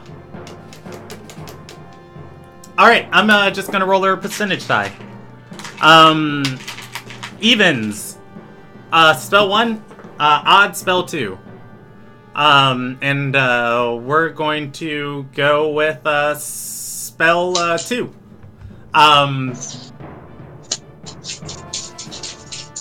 So, a line, she is going to roll a lightning bolt going straight through. Dokana casts lightning bolt in a 3rd level slot, going straight through. Well, I'd like you to cast it. Ogun in practice? Yeah, going through Ogun in practice. I was just waiting for my screen to catch up. Go ahead and give me a dexterity saving throw versus her spell save DC. Fractus gets it. Never mind. Fractus, in addition to getting a bonus to his thing, he takes half damage from. Never mind, he's a rogue. Yeah. I'm not there yet, so actually that would be good. Yeah. For Ogun, give me a dexterity saving throw. Oh, for real? You don't have evasion yet? I don't have evasion yet. You get +5 to your saving throw, and you also take half damage from the spell. Before you very easily succeed. Alright. Ogun takes 16 points of damage. Fractus takes 8 points of damage. It is lightning damage for the purposes of either of your guys' damage resistance. Doaka, that's the end of her turn. The end of the round, Skari takes her turn. She's just going to move up here, and she's going to pull out her... She's gonna pull out a healing potion out of her satchel and hand it towards Fractus. That takes her action to do, and just say, "Hey, good luck. Get in there and stab her good." The end of Skari's turn. Doaka takes a legendary action. She clutches the necklace around her neck. It begins to glow. She summons a hellhound in between. She's going to summon a hellhound between Teak and Ogun. It rolls initiative, and it's going to be moving at 9 next round. All right, it is Willow's turn, top of the round. Okay. I have that marked as a bridge hound. It is not a bridge hound. It is a hellhound out of the monster manual. Alright. That is not what I wanted to do. Gonna move up here. And I'm going to... Which one of these had the hunter's mark applied? Peasley has the hunter's mark on her, but it's only for outward dealing damage to her. Okay. I'm going to do both attacks against Doaka. Okay. And if one of them hits, I'm going to apply Unwavering Mark. Gosh, why do you have to get in her face, man? Why? I mean... Why, Wesley? Well... because the short bow didn't work. Go ahead and roll the attack rolls. Alright. And then you have Sentinel, so it's you guys are just going to be hugging each other until one of you die. Alright.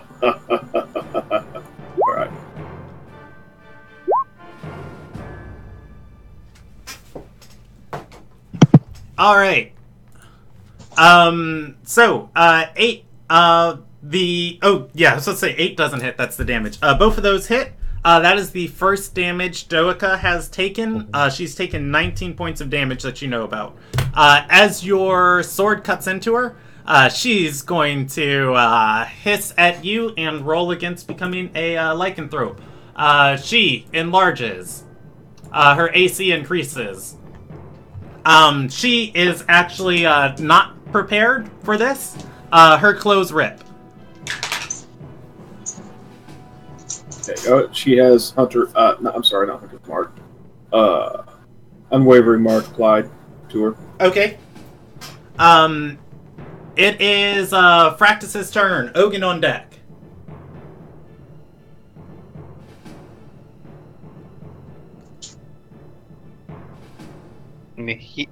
Sorry, you probably can't hear me.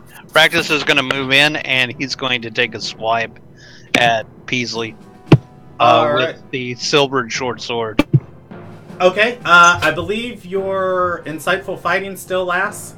It is. It should still last. Go ahead and make an attack roll at her. Because I'm doing the short sword, that's 1d6, right? Yes, 1d6, and it's a finesse weapon, so you can choose to add your dexterity to it. Yeah, I'm going to use my bludgeoning, just because it's 1d6, but should still come out that way. So those are my 2 attacks, and then I'm gonna use my sneak attack.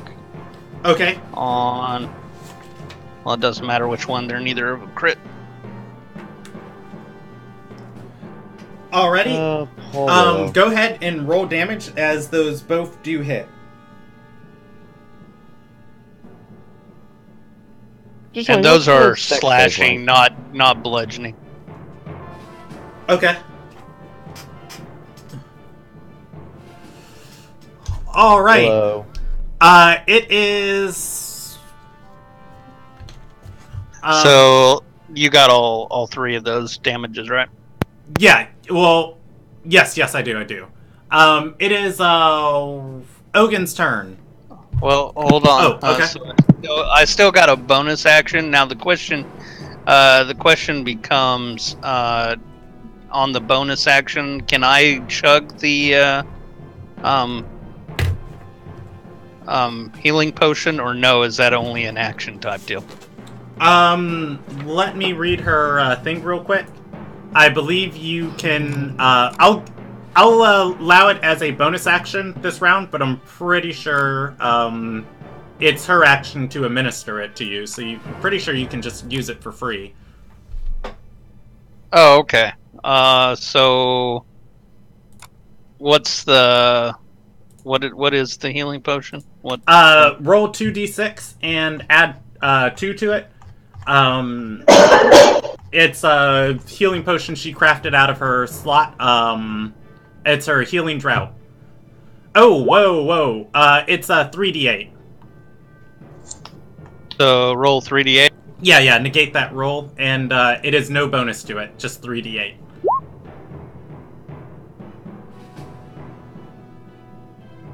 Oh, no, I'm sorry. It's an action to drink it, because of how much liquid's in it. But if you choose to drink it next round, you can use that same amount. I won't make you re-roll it. Okay, fair enough. Alrighty. It's an action on her part to create it and hand it to somebody, and it is an action for whoever she hands it to choose to drink it. It lasts for an hour, but she can only have one of them in existence at a time. Alrighty. It is Ogun's turn. Okay, he's going to start off with a heal.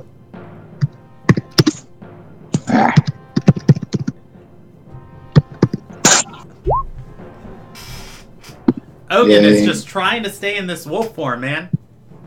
Well, it's the only one I got left. Otherwise, I'm down to throwing spells or something, and he's kind of hurting right now. Mm-hmm. Okay, give me a sec. Okay. Okay.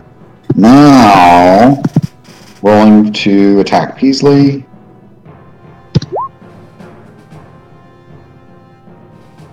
$15 a hit. 15 is going to touch her AC. Goes in your favor. Okay. You can do it! Bite her freaking head off! Hey, I bite your freaking head off! And she gets to roll again for the knockdown. All right. That was spectacular damage. That's not a initiative save. There we go. She stays standing up. Gosh, that's 6 more damage on that attack. Give me 1 second to add up where she's at. I get knocked down, but I get up again. You're never gonna keep me down. She is bloodied with Ogun's last hit. You bloodied her at 79. That's so somewhere around there. It is Peasley's turn.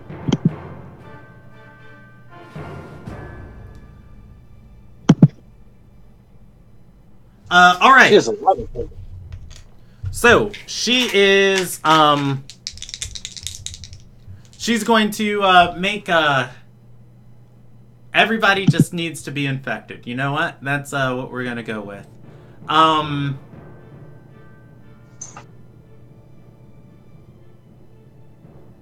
Bite attack at Fractus.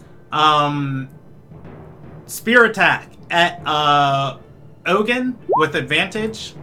The 20 is going to hit. Roll me the 24 is also going to hit Fractus. Roll me a Constitution save against her lycanthropy. Fractus takes 12 points of piercing damage. Ogun takes 10 points of piercing damage with the spear in her hand. That spear damage is not right. That should be +4. Why did it roll? Oh, okay, that's the bonus damage. Okay, cool. That is correct on the damage. You resist the lycanthropy. Okay, cool. And I took 12 damage. You took 12 piercing, yes. Sentinel's going to give me a attack of opportunity on her for that. Okay, yeah, No, this is Peasley doing this. This is off the Sentinel feat. Okay, yeah, you can take your attack of opportunity then. Okay. That is going to hit. Roll damage. Okay. She's her speed is now 0. Okay. She wasn't going anywhere anyways. Well, now she's definitely not going anywhere. It is Alward's turn. Okay. What's Alward want to do? Okay, so, well, you see this motherfucker right here. It's not letting me do things. There we go. You see this motherfucker right here. What is? Can you hear me? Yes, I can hear Yeah, you. we can. Okay, good. Okay, so, Deborah, whatever the fuck they're called. Yeah, Dokoa? Doka, yeah. Yeah, okay. Dakota. That's gonna be dead in a moment. Go ahead. Here we go. Bonus action. Okay. Lightning arrow. And now I make the ranged attack. So let's see.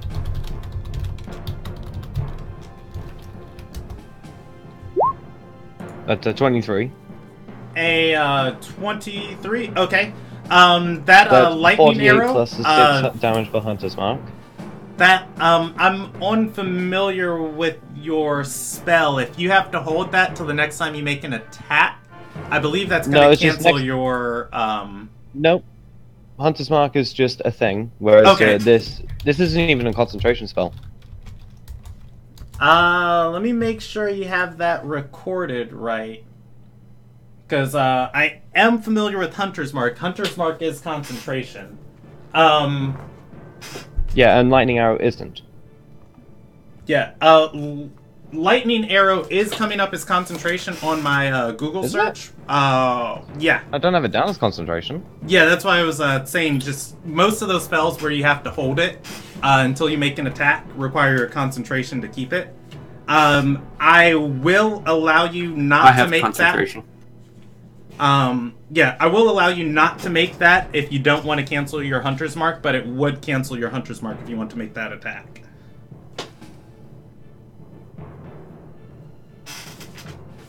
Great, so I held an attack last turn for fuck all. Yeah, I just found it in the player's handbook.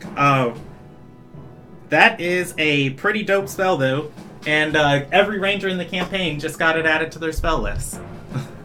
Yeah, you can see why I wanted to do this with Hunter's Mark, right? Yeah, I mean, you can choose to use it and drop the Hunter's Mark, though. It's still good damage. You're making me cry, because first time I used Hunter's Mark, and you basically tell me, nah, you can't use it. Just... Trust me, paladins have a similar thing. Do I concentrate? Yeah, do Divine Smite, or do you do one of the normal smites? Or do I cast a smite to get an additional effect? You're making me cry. Cry some more! Didn't mean to roll that fifth one. Okay, 12, 20 damage, 21, 29, and then 31 final damage. Alright, that goes through as the... That is a dex save as well. Dex save for everyone within 10 feet. Of the creature, which would be Willow and the other werewolf. Okay, so actually it's just those 4d8 of damage. Yeah, it's just a 48. I didn't mean to roll the fifth. I already said that. Yeah, I counted that 12 by accident. So 16, 12. 8.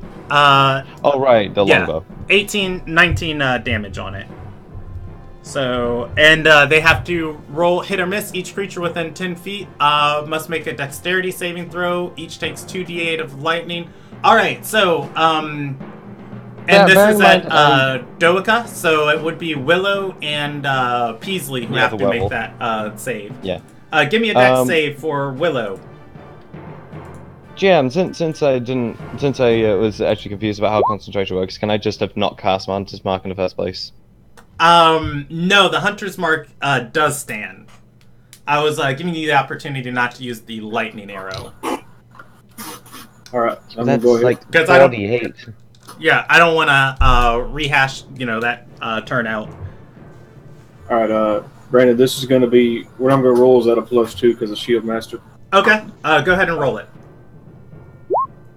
Yay. Yeah, that's not going to beat Alward's save. You take, both of them get hit. 2d8. Roll me 2 more d8. It'll be easy if I just did.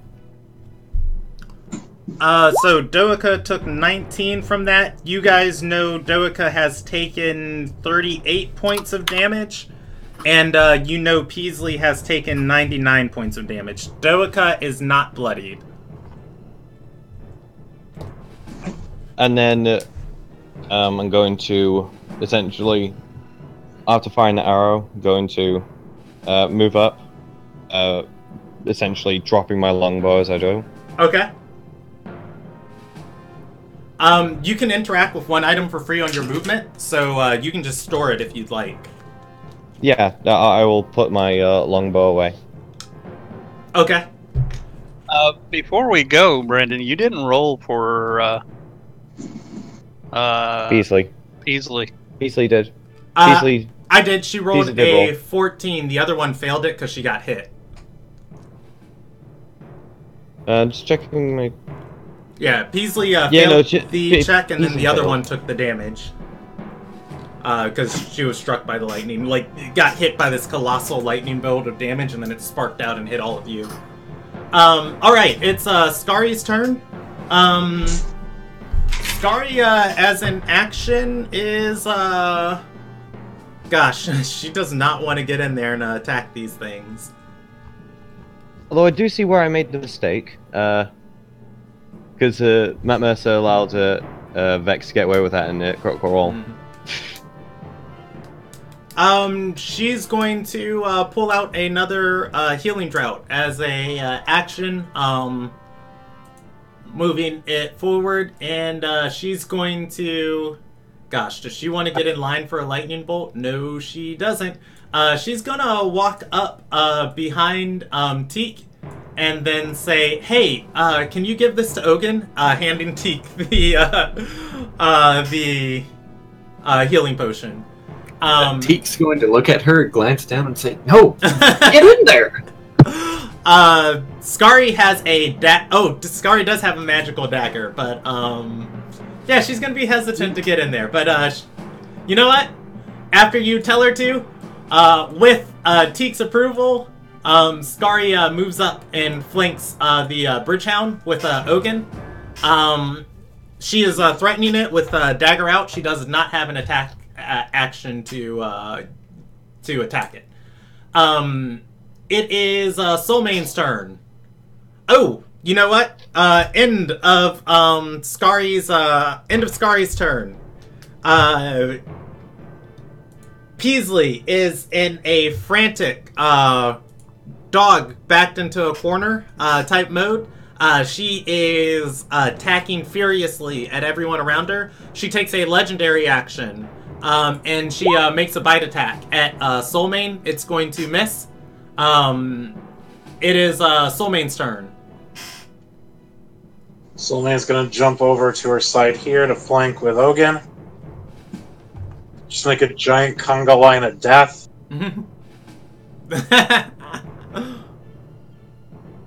Roll with advantage. That's gonna hit. Roll damage. Oh, that's max on the strike. I will not reroll that one. And that is 19 extra, that's 29. Woo! Okay, she's taken 128 damage that you guys know about. With that, are you doing anything else? Why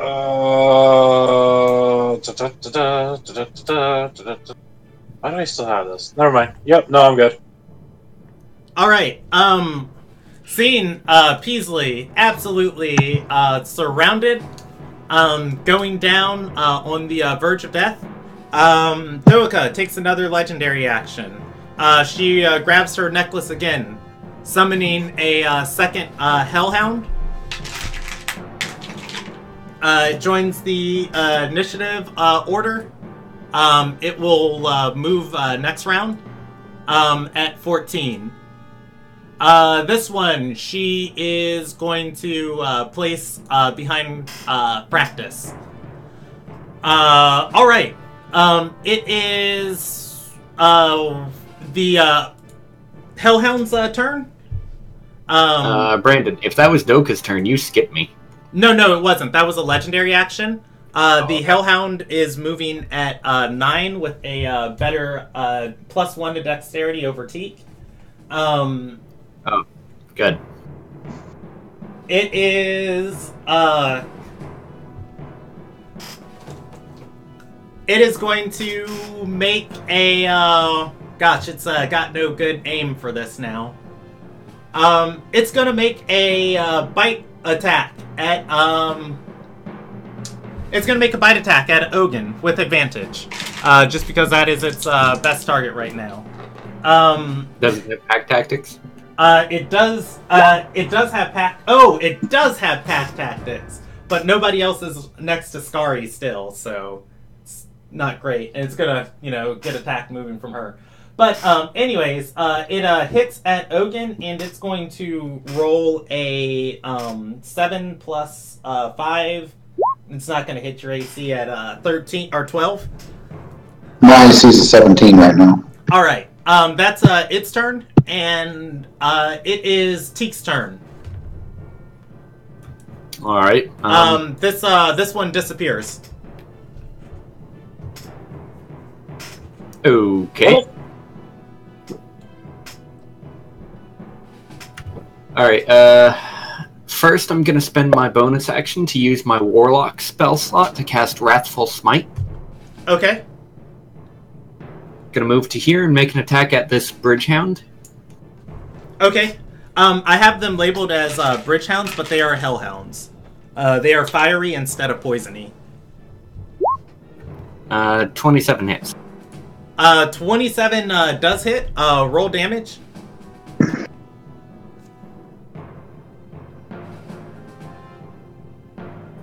So that's going to be 12 bludgeoning, 6 radiant, and 3 psychic damage. Alrighty. And the Bridgehound must succeed on a DC 17 Wisdom save or be frightened of me for the duration. You had the spell slot to use that smite? I thought you were out of spell slots. I had 1 Warlock spell slot. Okay. Alright. So it takes 12, 6, 18, plus 3. 21 total damage. 21 total damage. Okay. It is not bloodied. Okay. Did it succeed on the wisdom save? I will roll it real quick for it. It's got +1. It fails. It rolled a 4. Alright, then I move to there, outside of its attack range, so it can take a reaction to hit me, but would have disadvantage because it is frightened of me. Rolls a 4 before any bonuses. It's gonna miss. Alright, now I'm flanking Pisley with Willow. Alrighty. I'll make an attack on Pisley. 25 will hit. For 14 total damage, I get, because she is cursed with my Hexblade curse, I get to add my proficiency bonus for an additional 4 damage, so that's going to be 18. Alright. Peasley is going to crumple under your mace. Roll. How do you want to kill her? Or do you want non-lethal damage? We'll kill her. I'm gonna cave her skull in with my Morning Star. Alright, golly gee willikers, man. She goes down. Practice is going to say, well, there goes our 4,000 gold. Because the enemy of my Hexblade curse has gone down, I regain health equal to my Warlock level plus Charisma bonus. Okay. Alright. Doaka. It is her turn. She got zapped by lightning. Yeah, on her turn, she is going to cast Greater Invisibility on herself.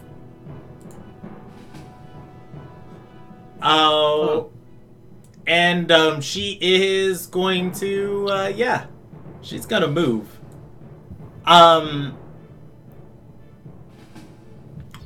Those, Oh, sorry. I forgot about favored enemy. Yeah, so she should have taken an extra 2 damage. Okay. I'll record it on her sheet. Those of you with Willow and Peasley's dead, but Willow should also take another 2 damage. those of you with primeval awareness, well, no, that's a minute of channeling, and with high perception. She doesn't, move stealthily. So you can hear her footsteps. You're still aware of her presence, although you cannot see her. She has moved to the north part of the room.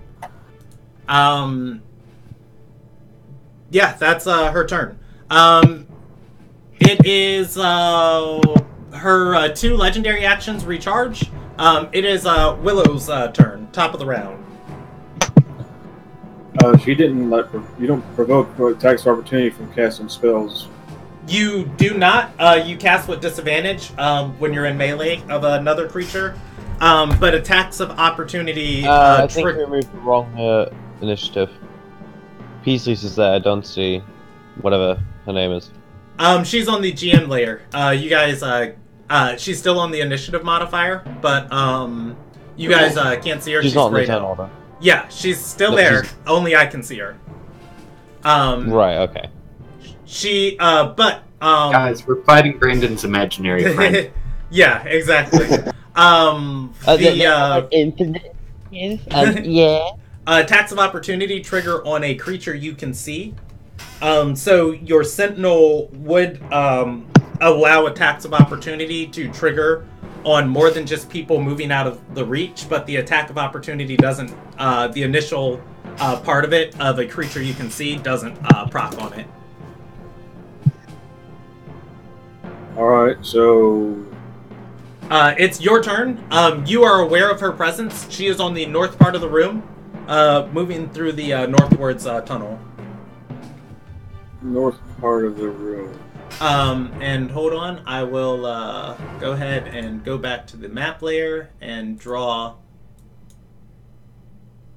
Remind me how wide the tunnels are? 30 feet.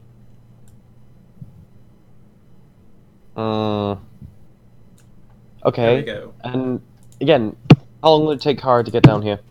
Kara has to drop. She drops 30 feet. You can call her. It's 3 rounds of running, of sprinting down the 180-foot tunnel.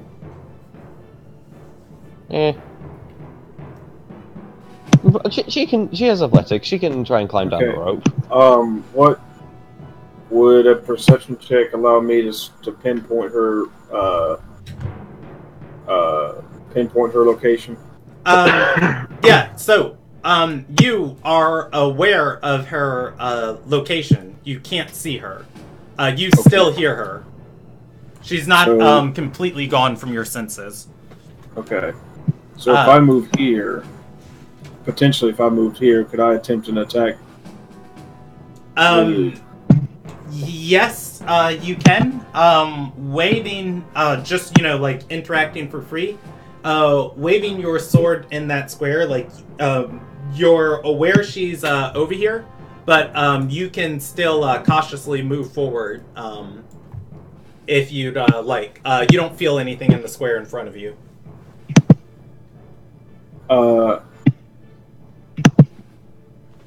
Okay. I'll move here and check.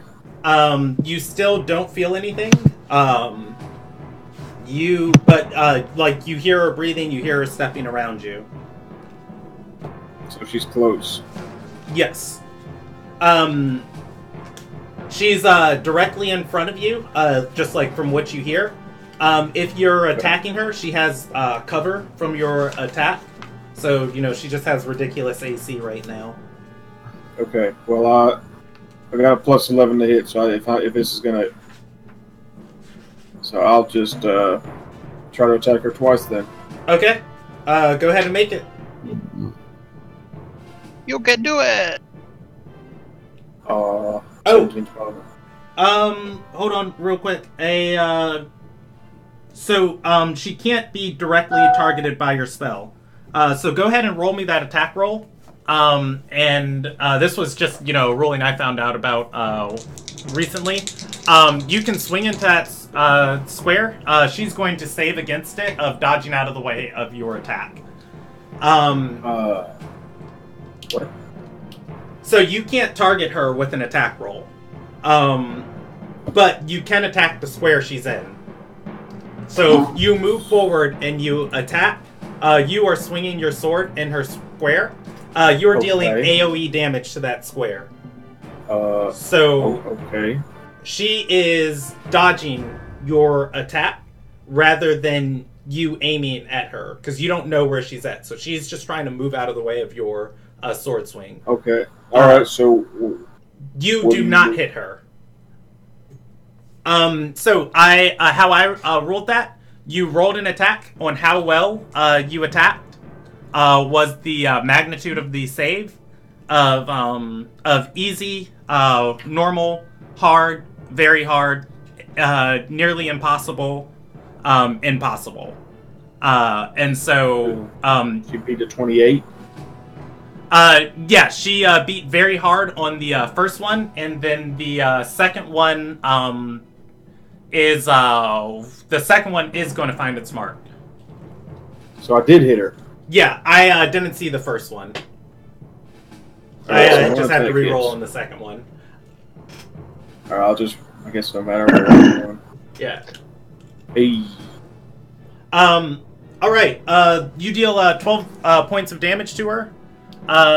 She has to save against your damage.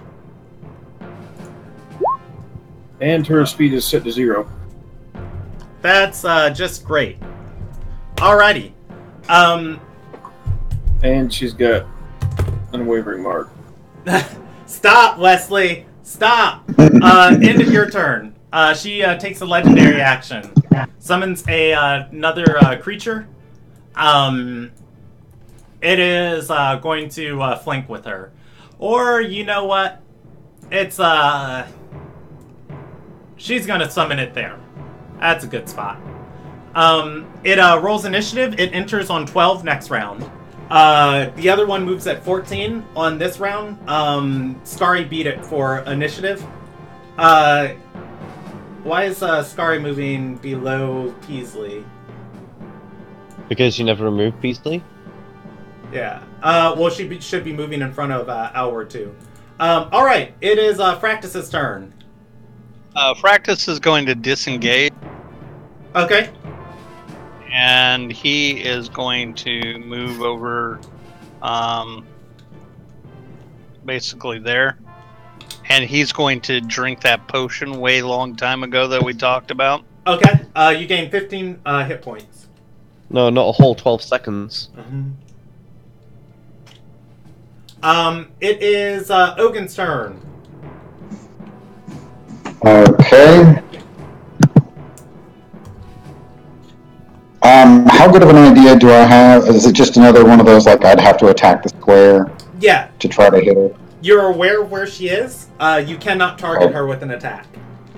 Okay, but I know which square it is, right? Yes. You know she's in the Bleeding door. or something? Say it again? Isn't she, like, bleeding or something? No. At 52, she is bloody. I mean, you can smell the iron of blood on your sword. You cannot see her blood as it's affected by the spell as part of her. Or rather, it was a part of her as it's still, you know, there until she drops concentration on it. Okay, I'm gonna go ahead and disengage, move up to, say, what the hell, get right next to Willow. Okay. Right up to there, and then drop my wild shape and drop a moonbeam on her face. Alrighty. She's, well, she'll have to save against it on her turn.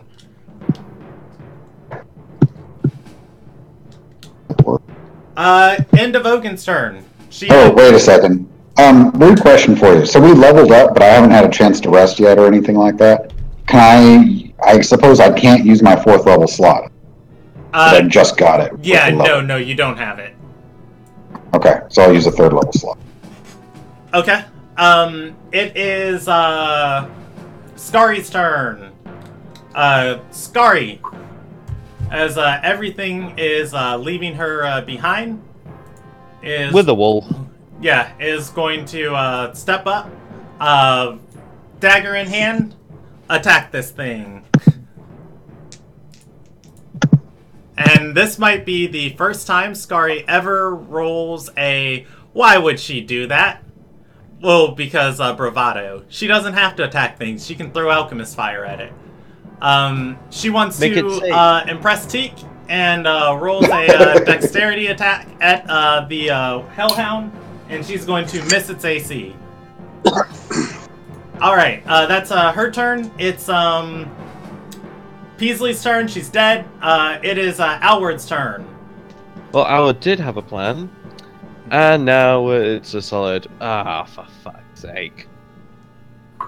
Because, you know, she's invisible, so can't really... I'm sorry. Before Alward, this other one moves at 14 on the initiative round. Can it not? Yeah, I mean, it's a going to. Can it be nice and not?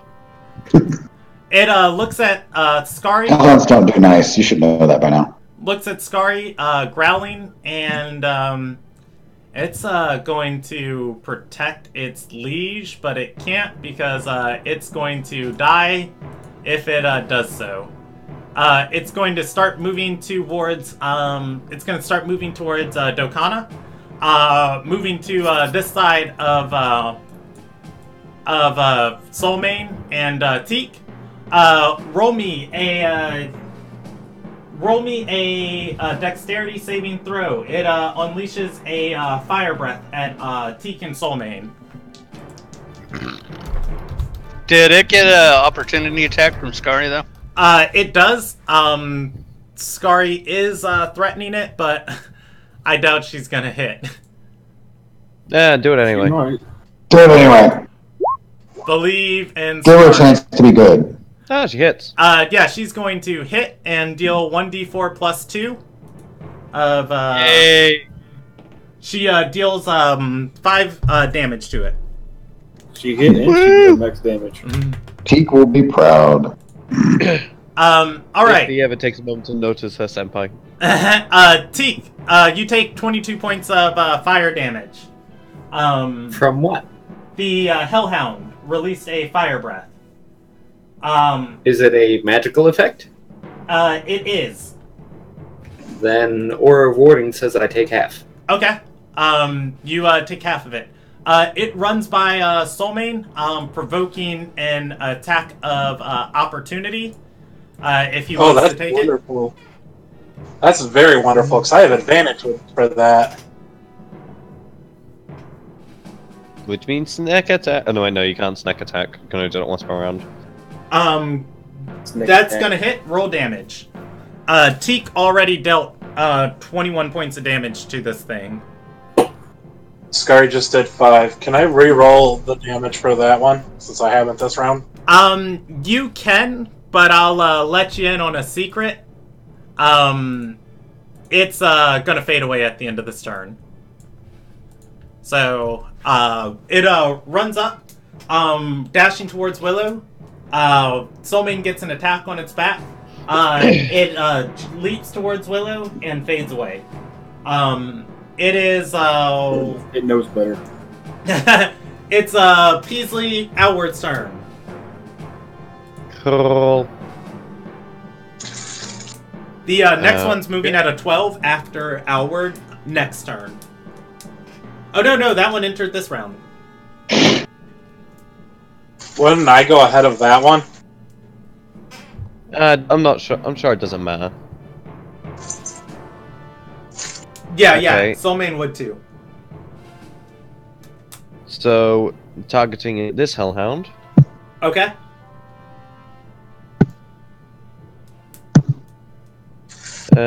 So much navigating. That's 11 damage plus a d10. Yeah. Okay. The Hellhound, whatever, Doket or whatever, and Willow need to make dex saves. Or Okay. take 1 damage. Man, Howard, you hate Willow. Okay, you know, it's not worth making a dex save because you're going to take 1 point. All right. I just know I've taken more damage from you than the actual enemies. Well, it's not my fault you keep getting in the face of the enemy when I'm trying to hit them with my spells because no one allows me to use It's not Hunter's my Mark. fault your spells suck. It's He's Not got my you there. fault. Not my fault that I was forced to leave my bear behind. GM. I didn't tell You you, know, to the make thing that's Kara good sit enough. on the rope. So that's a You know, 15. Does that thing- save? It doesn't matter. You're taking 1 damage. Yeah. I don't care. Does it save or not? I mean, no. Yeah. All right then. It But, Damn, is. son, quit it doesn't targeting me. It's I'm Soulmane's not turn. targeting you. Oh, Quit hitting me. I am calling for Kara, by the way. Kara.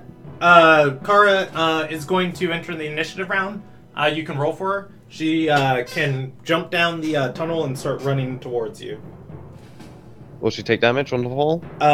Yeah, she takes 1d6 for each 10 feet of damage.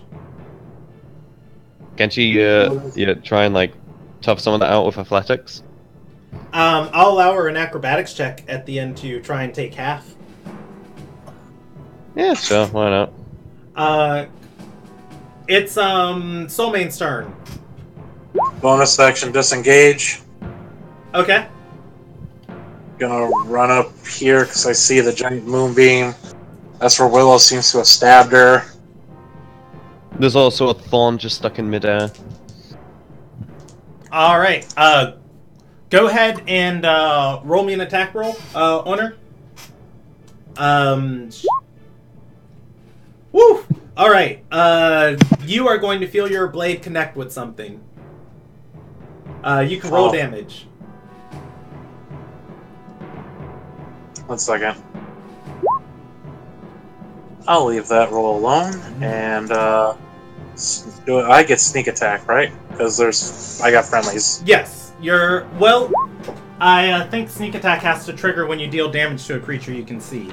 I don't think it does. Let's see. Once per turn, you can deal 1 to creature you hit. Nope, you just have to hit him with an attack. You don't need advantage, and I don't think you need to see him. You do have to not have disadvantage.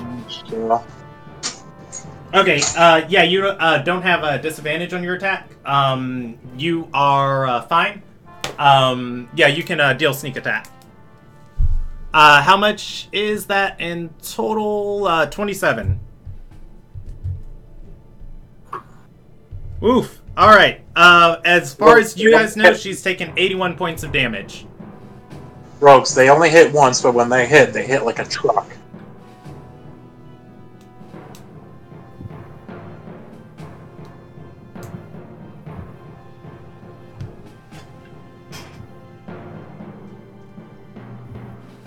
Alright. It is, other one's turn. Give me a, nope, that one just entered the, turn. This one steps forward.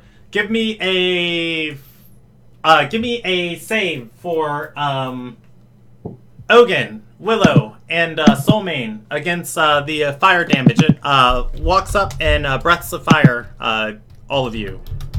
It's dex save, right? It is a dexterity saving throw. I don't actually have advantage for that. Alright, Soulmane fails. Ogun makes it. And Willow fail. Wow. Alright.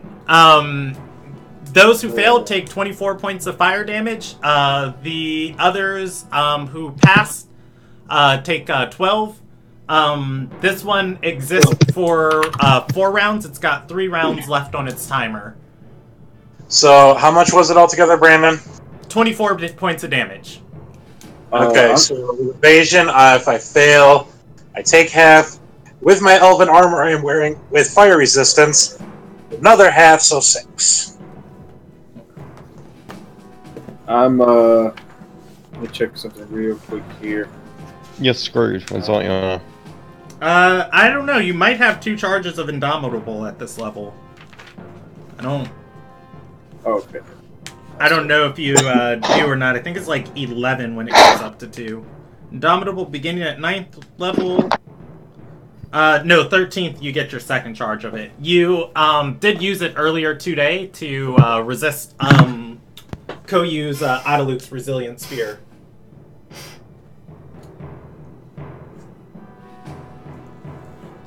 So I've actually taken more damage from the enemies than my own allies now. Yay! It's almost like you guys are good, killing man. the right person. Alright. Oh, Ogun, give me a Constitution save, DC 16 against Koyu's Lycanthropy. And bottom of the... Nope, Teak moves before Doka does. She is out of legendary actions.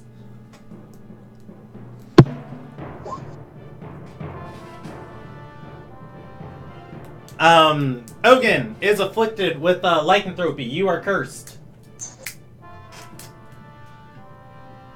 It's Teak's turn. Yeah.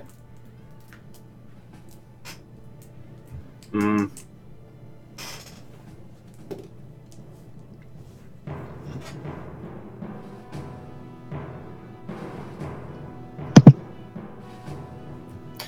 gonna move to here. Okay. Make 2 attacks on the Birchhound beneath me. Alrighty. Go ahead and roll them.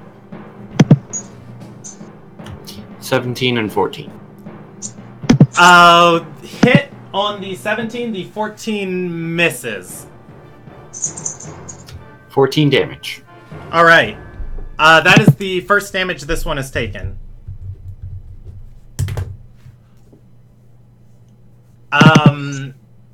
Is that all you're doing on your turn? That's all I got. Alright. Whew. This is the final decision. It's the final countdown. Well, I mean, she could die next turn, so... on her turn, I believe with Sentinel, is Sentinel for the round or for her turn? For a round. Sentinel usually works in accordance with attacks of opportunity, whenever. Okay. Yeah. Oh, you tried to leave it my area of effect or pass through it? No.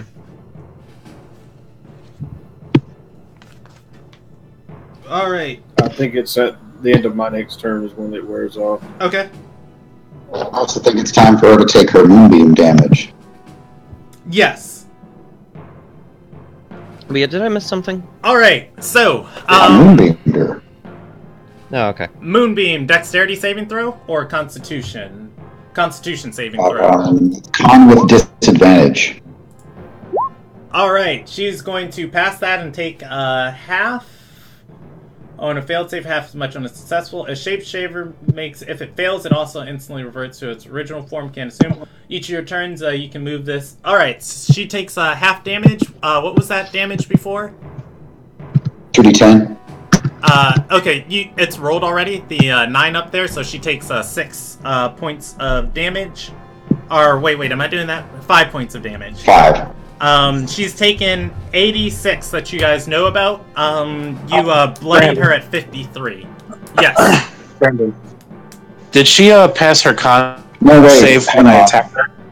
Hang on. She takes let she me takes roll 8 that. because it was a higher level cast. Okay. I'll move that up. If I'm reading that right. Is that right? Where it's 9 for the base moonbeam because I used a higher level slot, it's an extra 5. Yeah. No. When you use an extra slot, it's an extra D10. So just roll one more D10, and then I'll add. Because I think it was in the block already. And how the hell is it a DC 11? That's not right.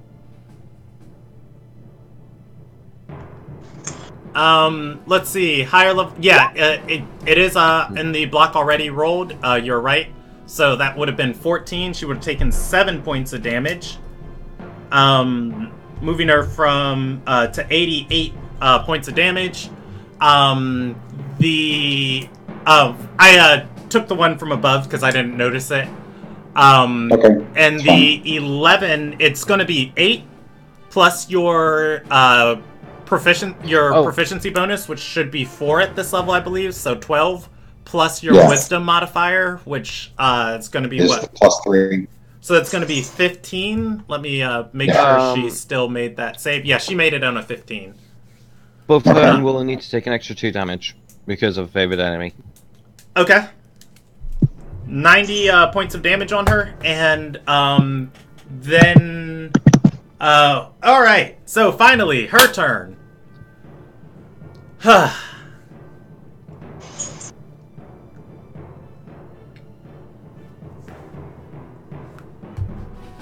One, 2, 3, 4.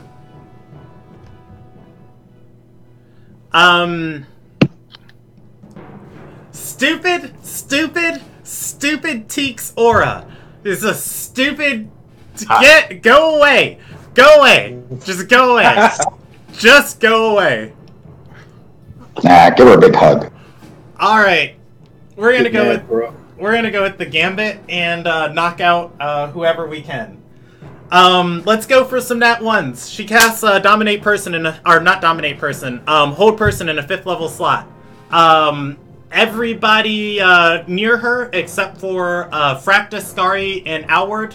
Give me. Oh no, that's concentration. She can't do that. My bad. I apologize. Wait. Do it. No, go ahead. No, do that. Do it, please. Proceed. Let me shoot her in the shin. She's gonna Go on, it'll be more fun. she's going to go ahead and cast a spell on her. Everybody feels a terrible amount of heat radiating from her square. You still can't see her. You begin sweating though. That's the end of her turn. Her legendary actions recharge. One wolf enters on the 12. Two wolves enter. One wolf leaves. It is Willow's turn at the top of the round. Okay. I'm a swing in the square. Okay. And Does it help that she's smoking from Moonbeam? He's Beyblading. Oh god, the moonbeam's still there. Oh, she should have dealt with that last turn. All right. Too late. I'm a swing into the moonbeam. Okay. Go ahead and roll it. Here. It's important. I reiterate, does it help that she's smoking from the Moonbeam? Well, Oh, nice. I am not going to bother rolling her dodges to get out of the way of that. Go ahead and roll damage on that short sword. Ooh. Plus snack attack. No, wait, no, wrong character. That's So, so the wrong character. I don't need sneak attack. So, things are gonna I like happen. snack attack. Go ahead and roll me. Damage. For the second one, too? For the first one. Or no, you rolled damage for the first one. Okay. You are going to. You are going to take. Sitting on Weaver's Mark. Yeah, you're going to take some fire damage from her fire shield. But you do kill her, knocking her unconscious. Or rather, unconscious or killing her. How do you do so? I should just kill her, guys, right? No, Yes. unconscious. Up to you. T? What are we doing? Oh yeah, it's what Will decides to do. Alright, he's got a thing about killing werewolves, so is there like a faint outline in the moonbeam, like where? Yeah, her square is also just kind of shedding light. Okay. The whole area is just kind of wreathed in this heat aura, just kind of fizzling around her form. Okay. Well, he's going to sort of try to make out as best he can from the silhouette, and just dart in with trying to pierce the heart. All right, you do so, landing on top of her, sword driven through it. She loses concentration on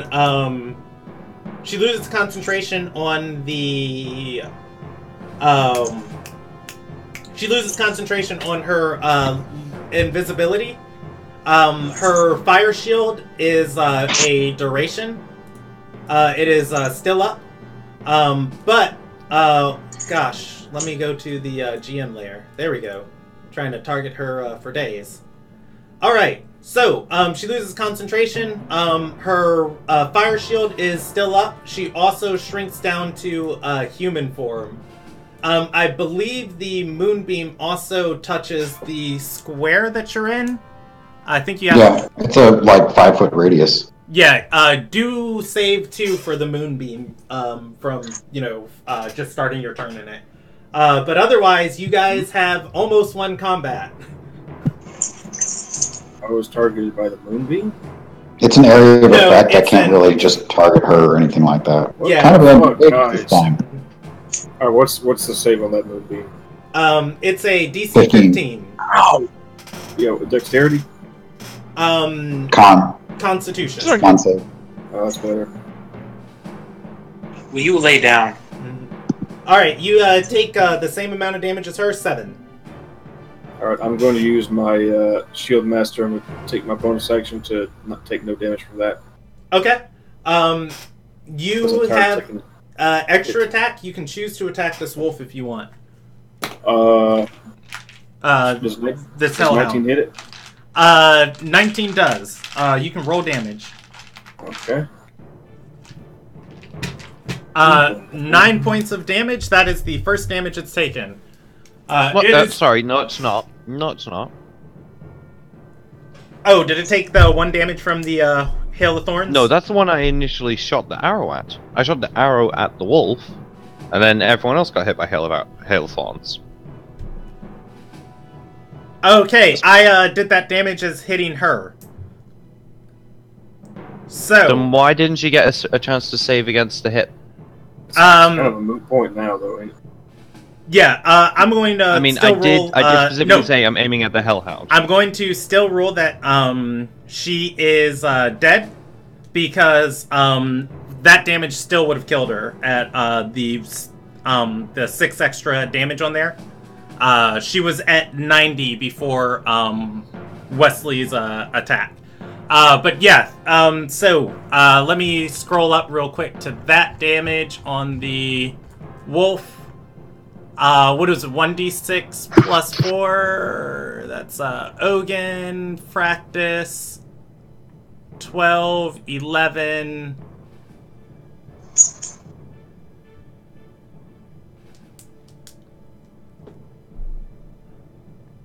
Alright.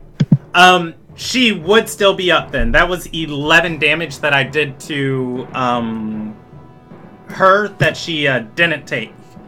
You can choose to attack that a second attack into her. Would it hit? She has to save against it because she would still be in. Well, she'd have to roll against your damage first for her. Yeah, 19 would hit. Your second attack kills her. Okay. Then everything that just happened. You don't have another attack to hit the wolf. No. I'm good with that. All right. That is Willow's turn. It is Fractus's turn. The wolf will live to get its fire breath off. I'm going to. I'm going to pick up my bow, and I'm going to do insightful fighting. On. How do you ping? The wolf. Yeah, with the wolf, I want to hit with insightful fighting / my attack. Okay, you just hold the click. Is it this one or this one? It's that one. Okay. I'll roll it a contested intelligence save. It's got -3 to the check. It's yeah, you are going to outsmart this thing. Oh, it's got -2, but still, you beat. It's 15. You can shoot with advantage.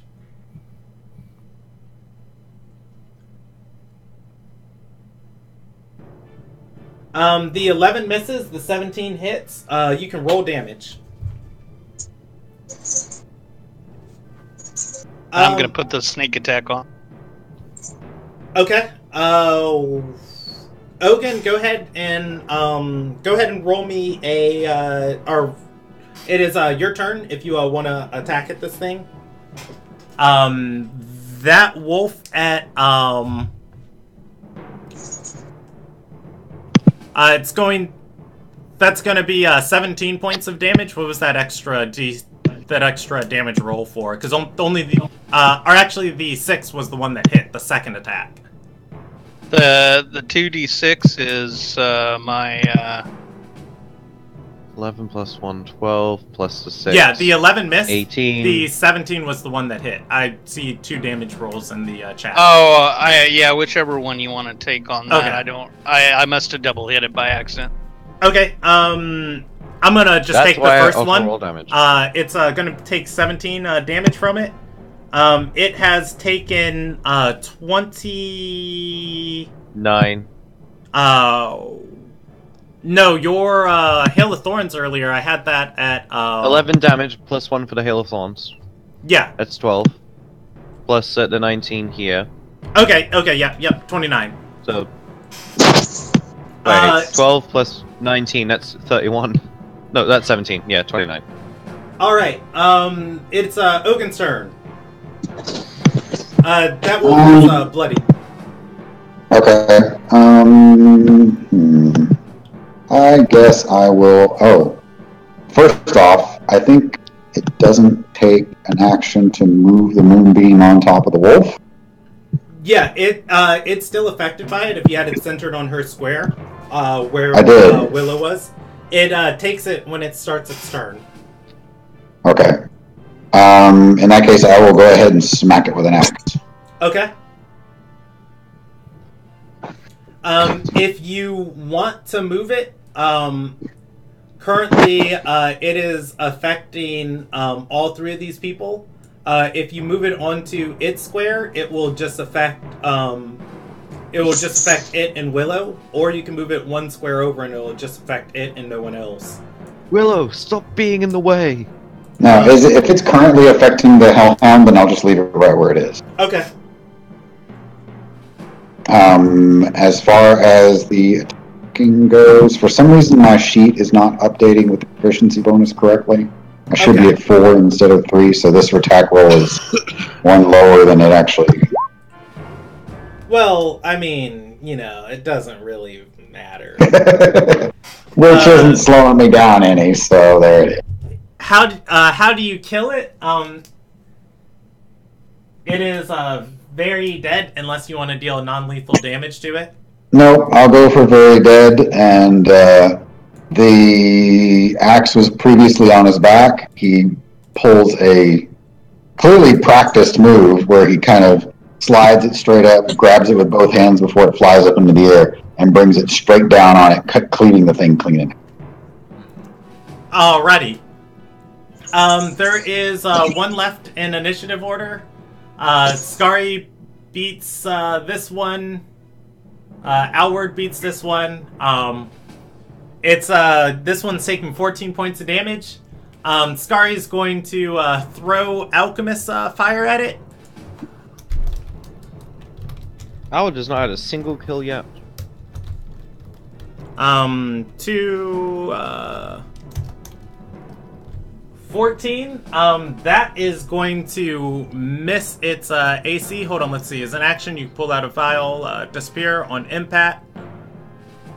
Hurl the vial at the surface on impact. Isn't Alchemist Fire is a dex save?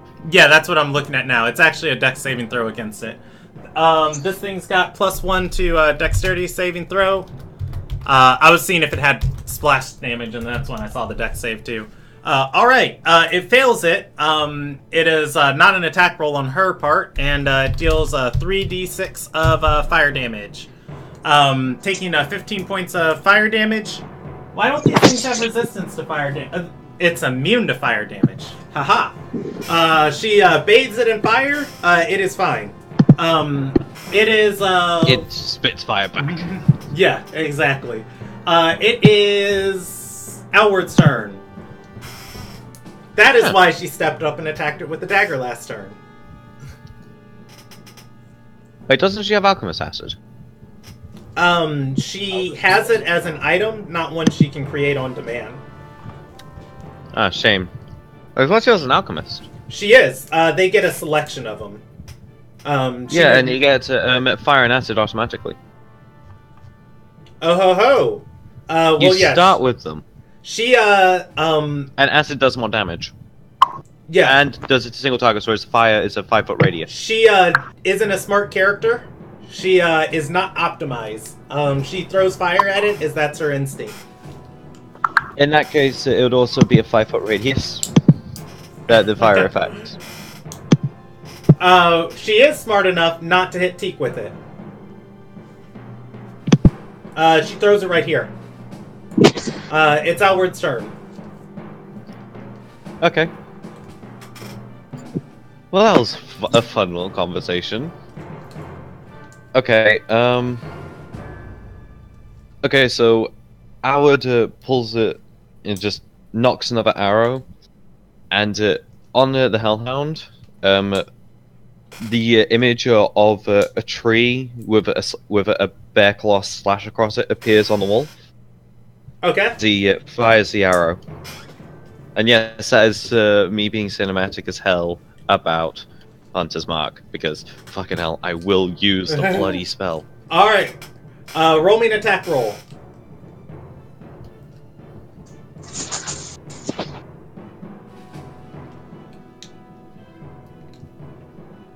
Okay, where to go? Why do I have my character sheets all over the fucking place? I feel your pain. No, you don't. I have several characters. This one is not bloodied. It's only taken 14 points of damage from Teak.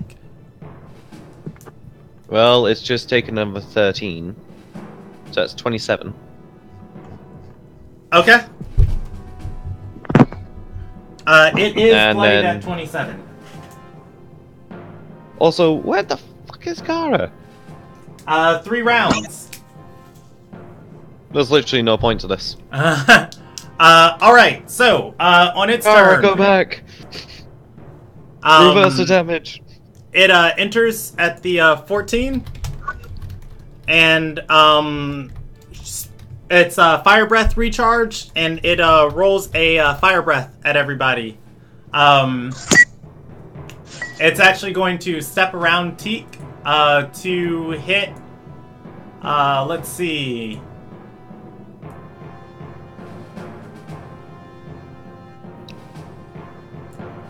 Hold on, I'm going to roll it from this square. So it's going to hit 15 to there, and it's not going to hit, well, actually it is going to hit Willow. It's going to clip him as a 15-foot cone centered, starting on Teak Square, moving out. Give me a dex save, DC 12. DC 12. You take half as much on a success. I take you also have resistance to fire damage. It fades away at the end of the turn. I'm going to, since I wasn't attacked by that bridge hound, I'm going to use my, I'm going to use the Shield Master to not take damage from that. Okay, if that is your reaction, you did use your reaction earlier this round. Oh, no, your turn recharged, because I think that was on your turn. That's on the previous round. No, that was on your turn. You hit her, her fire shield procced on you. You used your Shield Master to not take the fire shield. No, not for the fire shield, no. Oh, no, yep, you're right, it's recharged. You have it, because that was on the fire. Alrighty. Yeah, everybody takes that damage. It disappears. You have 1 combat. Yay. Is that fire shield still going? Yes, it is still on her body. Give me a dexterity save, BT dubs, for Kara jumping down. Kara, the dexiest. Kara takes 10 points of damage. As you guys finish shielding off this final blast of Hellhound fire, a few seconds later, Kara comes panting into the room.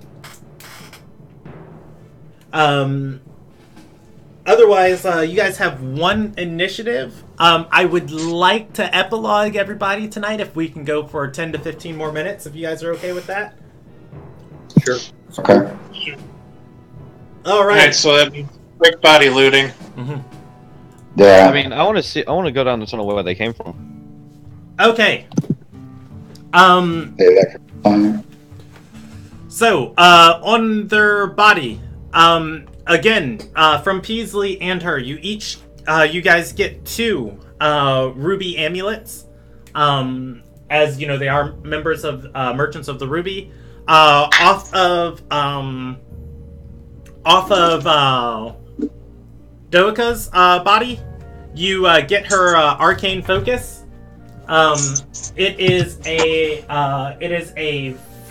It's the 25 gold crystal orb on a necklace. It's the 20 gold orb on the necklace. Additionally, she has a second necklace on that she was grabbing and summoning those creatures with. Yeah, I want that one. Okay. Go ahead and take. Ogun can grab that necklace. Roll me a wisdom saving throw for Ogun. Oh, great.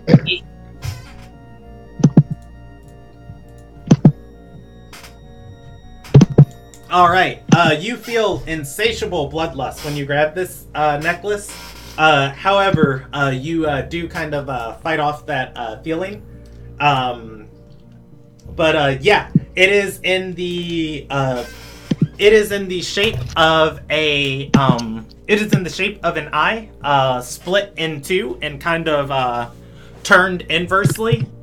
To give you how this looks, it's kind of like that, and then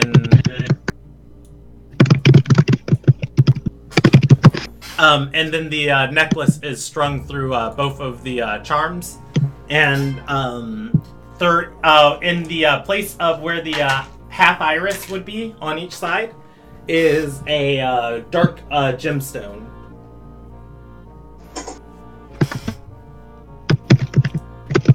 You can add Doika's necklace to your inventory for now. Its weight is negligible.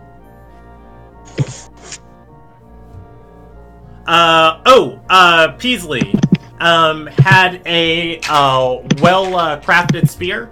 It is not magical. However, it's definitely ornate.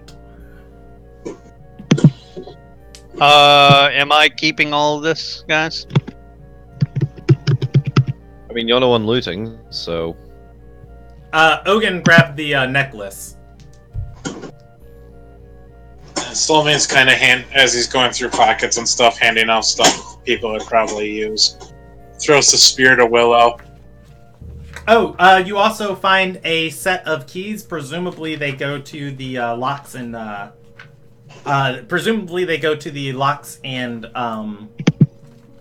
prisons in this cavern.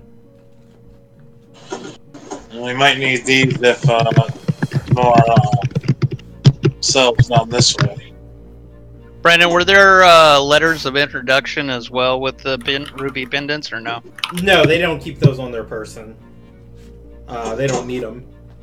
Hey, Brandon. Yes. Is this spear that I got? Is it just a nice but regular spear? Yeah, it is an artisan crafted spear. It's worth more than a regular spear, but it's not magical in nature. Okay, so just regular steel, not like silver or anything like that. Yes.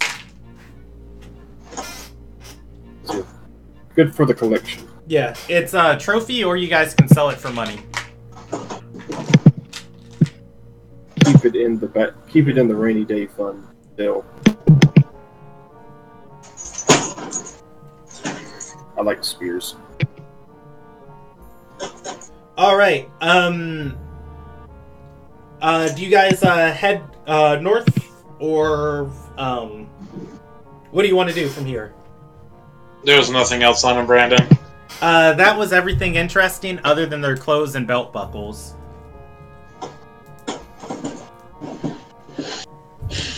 Alright. Somebody's gonna... Peasley's keys, the 2 amulets, the Doika's necklace, the spear, and yeah, that's it. Other than their clothes that they would have had. Yeah, Sloman's gonna start heading down the main hall, but checking for traps along the way. Ogun, you got both of those neck pieces, right? What now? Did you get both I of was the... going to be just behind Solomon on top of Kara, pointing out to Trapstone that he hasn't seen. Sorry, Shelby, I couldn't hear you at all. You keep breaking. Did you get the 2 necklaces?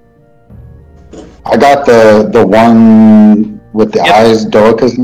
Yeah, but get I the did not other. get the other 2. Yeah, get the other one. There's 2 necklaces. You picked up one. Get the other one, which is the spell casting focus. Okay, an arcane focus Yeah, it's an arcane focus. It's specifically the orb. And he'll probably toss it back to you and go, sell it for cash.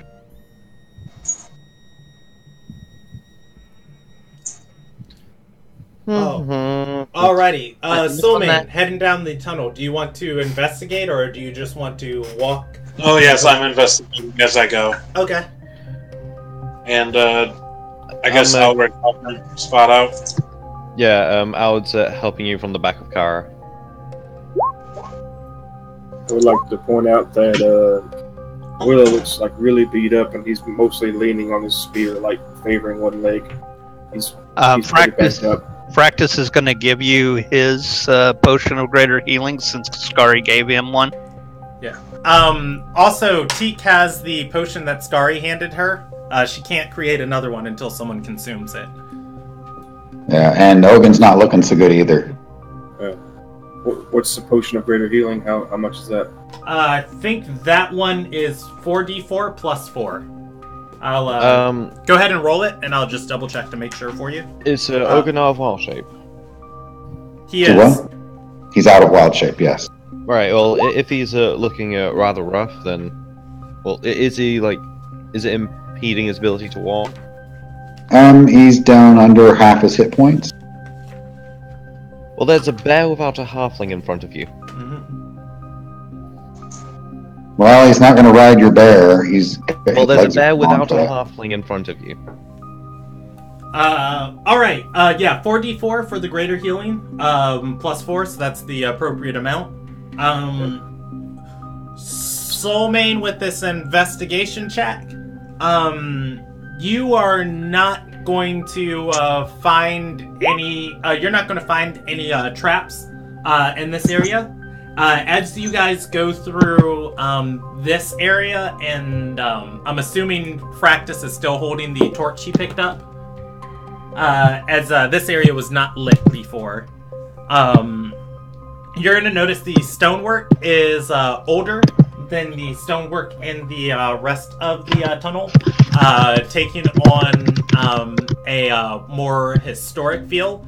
If you look at the picture on the left, on the right, that's kind of a short description of kind of like how this area looks. As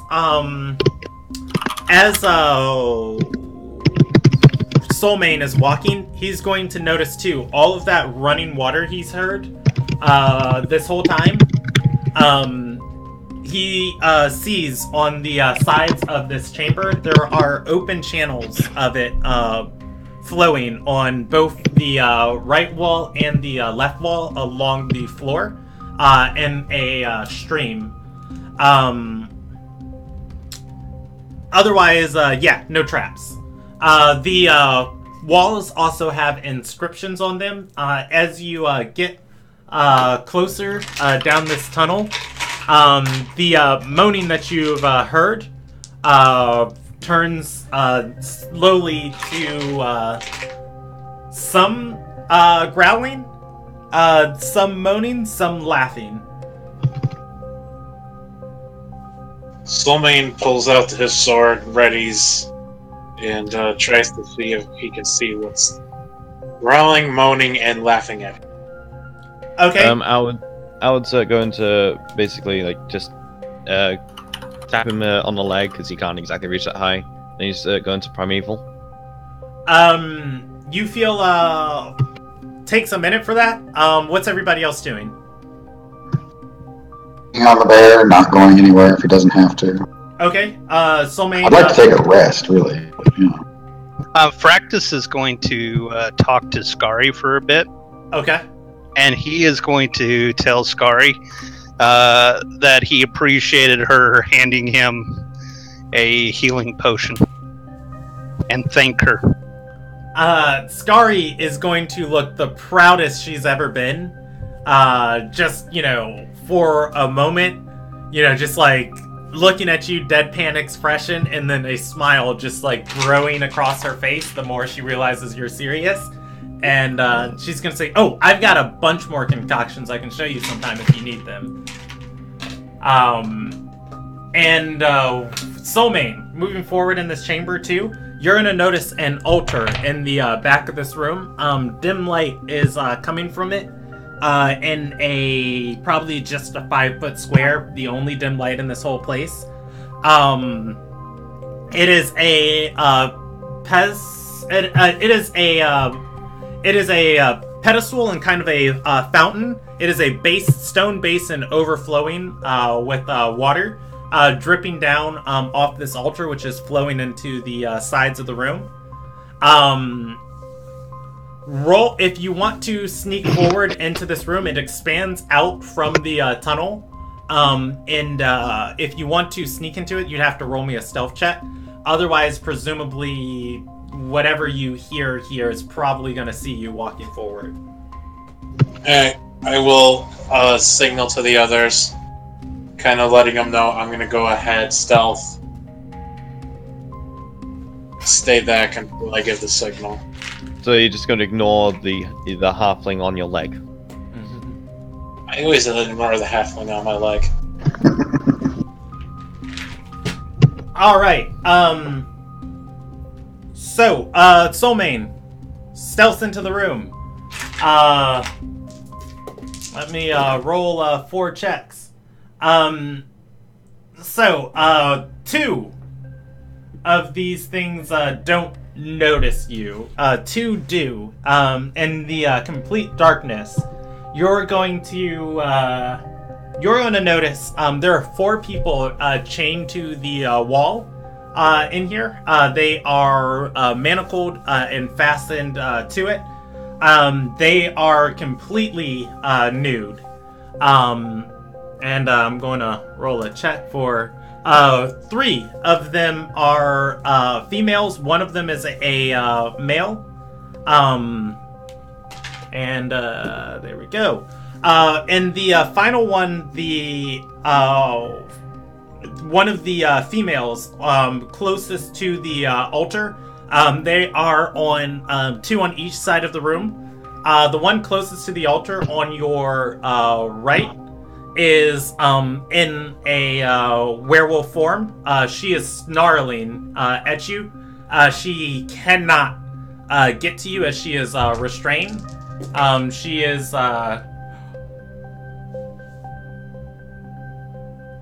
gonna roll against her restraints, and she's the other ones are the other. So 1 female is laughing, another one is moaning. The male is also moaning. This one noticed you. She's in full lycanthrope form, and like as you walked in, she's just kind of like struggling against the wall, just growling. Sees you, breaks free of her chains, and runs after you. She enters the initiative round. You can choose to use your same initiative. Has my primeval awareness completed yet? Not. It has not been a minute yet. Damn it. Okay, roll initiative, you said? Yes, you have a turn to act if you want to flee. It was an action for her to break out of her manacles. I didn't think she was gonna get it. I was just like, I'll just roll it anyways with disadvantage strength check, and rolls a double nat 20 against him. What kind of bonus? Okay, double nat 20, fair enough. Yeah. He's going to shout out, there's another one in here. And then he's going to charge forward with his magic sword. Teak would like to apparate. Okay. Howard will enter the room. It rolls an 18 on initiative. You can choose to keep all of your same initiative. We can handle this one as cinematic. So do you want us to keep the same one, or do you want us to? I'd prefer if you guys kept. But if you want to, I meant that's an outward roll, but yeah. Yeah, if you guys want to all re-roll, I'm fine with that too. I want to keep mine. I like mine. I'm fine keeping. Yeah, I'll keep mine. Yeah. All right. So, Willow hears Soulmane shout. There's another one in here. Hears footsteps against the ground, splashing in water. Soulmane charging forward. You are first to action. Okay. Oh, wait. So he's Willow? Willow is. What did Willow roll? 23. We're keeping the same initiative. I don't get an. Oh, but I got 25. Damn it. Alright, so Willow, even after the potion of the second wind, he's still like real beat up, real tired, but he kind of just inhales and charges again. Alright. And he wants to lay into him with that silver short sword. Okay. Roll me an attack roll. Here's the first one. Oh, shit. Yeah, the 12 is not going to hit. This is presumably the last fight. Hopefully. Alright. You are fine on the percentage failure. Okay. Can I make that second attack then? You can. Alright. Alright, that's a little better. Alright, roll damage. Alright. 9, okay. And I'm going to... I forgot that I had this. I'm actually going to go ahead and use Second Wind. I'm sorry, no, Action Surge. I'm sorry. Okay. And we're going to try 2 more attacks and see if I can roll another than that one. Okay, it's bloodied on your 9. Go ahead and roll damage on that. 2, 21, 21 minus 9 is 12. Alright. Oh, I'm sorry. It's reverse. My bad. Yeah, it takes 11 points of damage. It's terribly bloody. You have a second attack if you want. Right. Roll damage. I roll minimum damage. She is barely hanging in there. God damn it. Brandon. Yes. I didn't get an action for before everyone charged in. Your action was dashing forward to confront her. Okay. And calling out to the party that they were there. I'll allow you to make 1 attack roll at her, in addition to your normal attack roll, as you guys were just kind of like dashing at each other. Okay, so do you want me to do that now, or? Yeah, you can roll it now. She has 4 HP. Basically hit. Alright. Yeah. How do you kill her?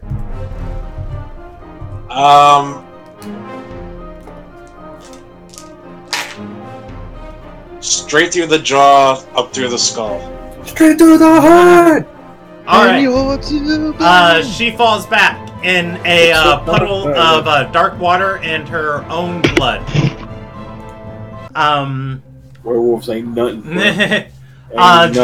The others, they're still manacled against the wall. One of the women who is laughing as you kill the person in front of her, she's gonna say blood, blood, blood, fighting against her manacles.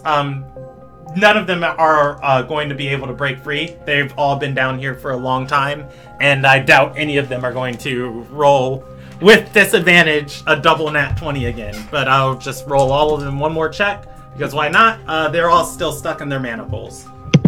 Soulmate's gonna look at Willow and say, you take them down, or they might be too far gone. Teak shakes her head slowly and says, We don't have time to reliably ensure that there is a way to cure them.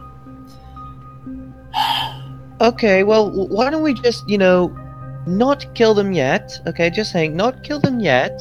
Okay? And we just see if there's anyone else who can deal with them. Okay? Because I don't know about you, but I'm kind of not comfortable about killing anyone currently chained to a wall after they've been forcibly turned into werewolves. After being kidnapped. Teak gestures to the What werewolf that kind of logic here. Teak gestures to the newly killed werewolf. And you'd leave them to potentially do this. What option do we have? Leave them down here so that they starve I to never death? said leave them down here. Okay. Oh, so free them so that they may break their bonds later and kill everyone around them, turning the entire countryside into werewolves. Practice is going to take a Because this is a silver really coin. easy moral decision. Obviously. We don't have time. Too great. If they're killed, just leave them. They're not going anywhere. We can throw meat at them later. Actually, we can throw the dead wolves at them later. It'll be easy. That owl turns around and walks out. Well, I'm not participating in the murder of innocents. Thank you very much. Practice is going to take a steel coin. Some holy men you are participating in the murder of innocents. Coward. Practice is going He's to actually right. Practice is going to take a silver coin and go up and touch one of them with it. Try not to get bitten. Oh my gosh. They make bites at practice with disadvantage. One roll. Oh, I'm not like going to go like at their face. I'm going to be like at their junk where they can't do shit. Junk. He's gonna touch their balls. Have fun with that practice. Practice is Just touching this over to their balls. See if it gives them ball cancer. Do they have ball lycanthropy? I don't know. They do not. Are their balls infected? So does the coin actually do anything? It does, No, we've determined yeah. that the coin test does not work. It Yeah, does I know, not. but they flail like relentlessly hard as you come next to them and press it against their skin. But they were also flailing the whole time you stepped into this room. Their arms and legs are manacled to the wall. Practice is gonna look at them and it's like, well, I guess the coin trick isn't gonna work. Teek's going to turn to Ogun and say, do you know of anything that we could do for them?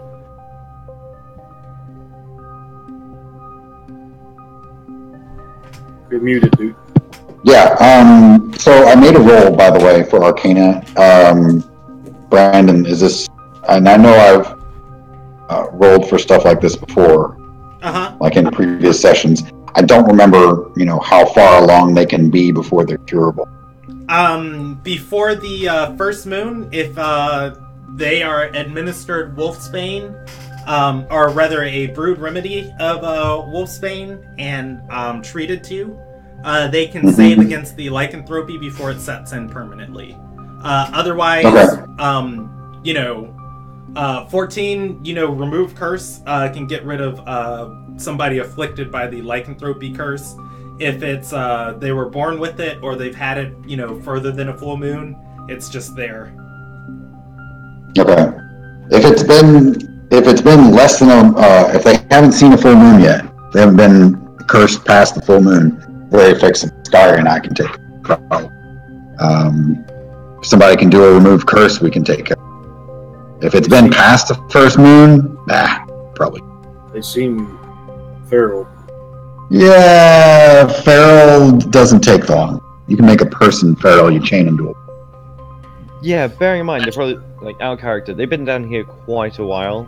That's enough to try and drive anyone insane. Besides, who knows what kind of And he points at the one on the ground. That one was fighting probably past the first. So if Likely. there's one, then there's But, one, so others. that said, do we know of anybody in town or otherwise who is capable of the magics required? Like I just said, Skari and I can fix them if they're not Yes, past. if it's not past the full moon, but we don't have time to sit around and wait. Well, I need to rest anyways, and actually I don't know how long it'll take Skari to make the remedy, but my part of it, I think I can do a couple. I can do the 3 that are left right now, probably, or at least do the. No way, Teak, I don't. Yeah, I don't think we have a choice in this matter. We either kill them now as a mercy, or we do this right. I think Kumiya would be disappointed of us if we did this wrong. I'm aware. It is a difficult decision. How long? And I'm not fit to travel right now. Long would it take for us to see results from your remedy?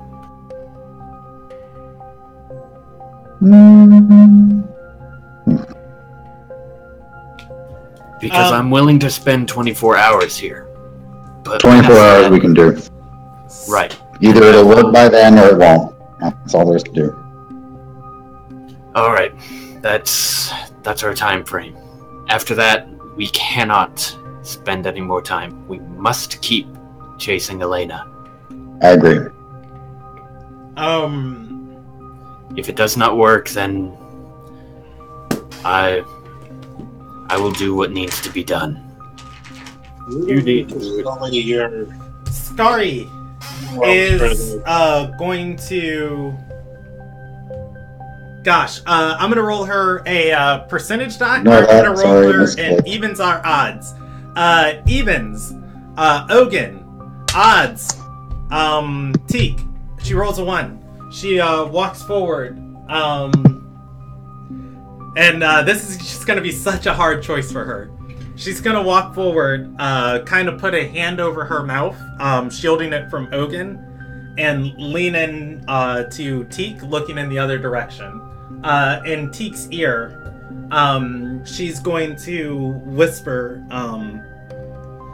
"Oh, I saw Ogun get bit by the big one. If I work all day and night, I can only brew up 3 3 vials of the Wolfbane's remedy. There's 4 people we have to cure. You have to choose one." She looks pretty crestfallen as she says that. She's going to say, "Do we have enough reagents for 4?" She nods and says, "But not the time. It'll take me 36 hours for 3 or for 4." Is the next full moon tomorrow or something? The next full moon's on the 31st. So not tomorrow. No, it's not. It's on a week. Yeah, it's Practice is gonna say you probably need 5. I got bit myself, but I don't feel anything. Right. We have time. She doesn't make an attempt to hide what she says. We have time to brew antidotes for both Ogun and Fractus. But we first must take care of these people here. Skari nods, and when Fractus says, what he says, she's gonna look very embarrassed. She rolled a stealth check. It was 17. No one would have heard her except for Teak and Fractus. Soulman's gonna look over at Teak. You don't have to soil your hands killing innocents if you're... No. It is I who would give the order. It is I who will carry it out. Well, you can look at this as me doing on my own if need be. It's not an execution, it's mercy. All the same. My point is, my morals are a little more lax comparatively to yours. She nods and says, "Ah, yes, but you are our ward, and that is why I cannot allow you to."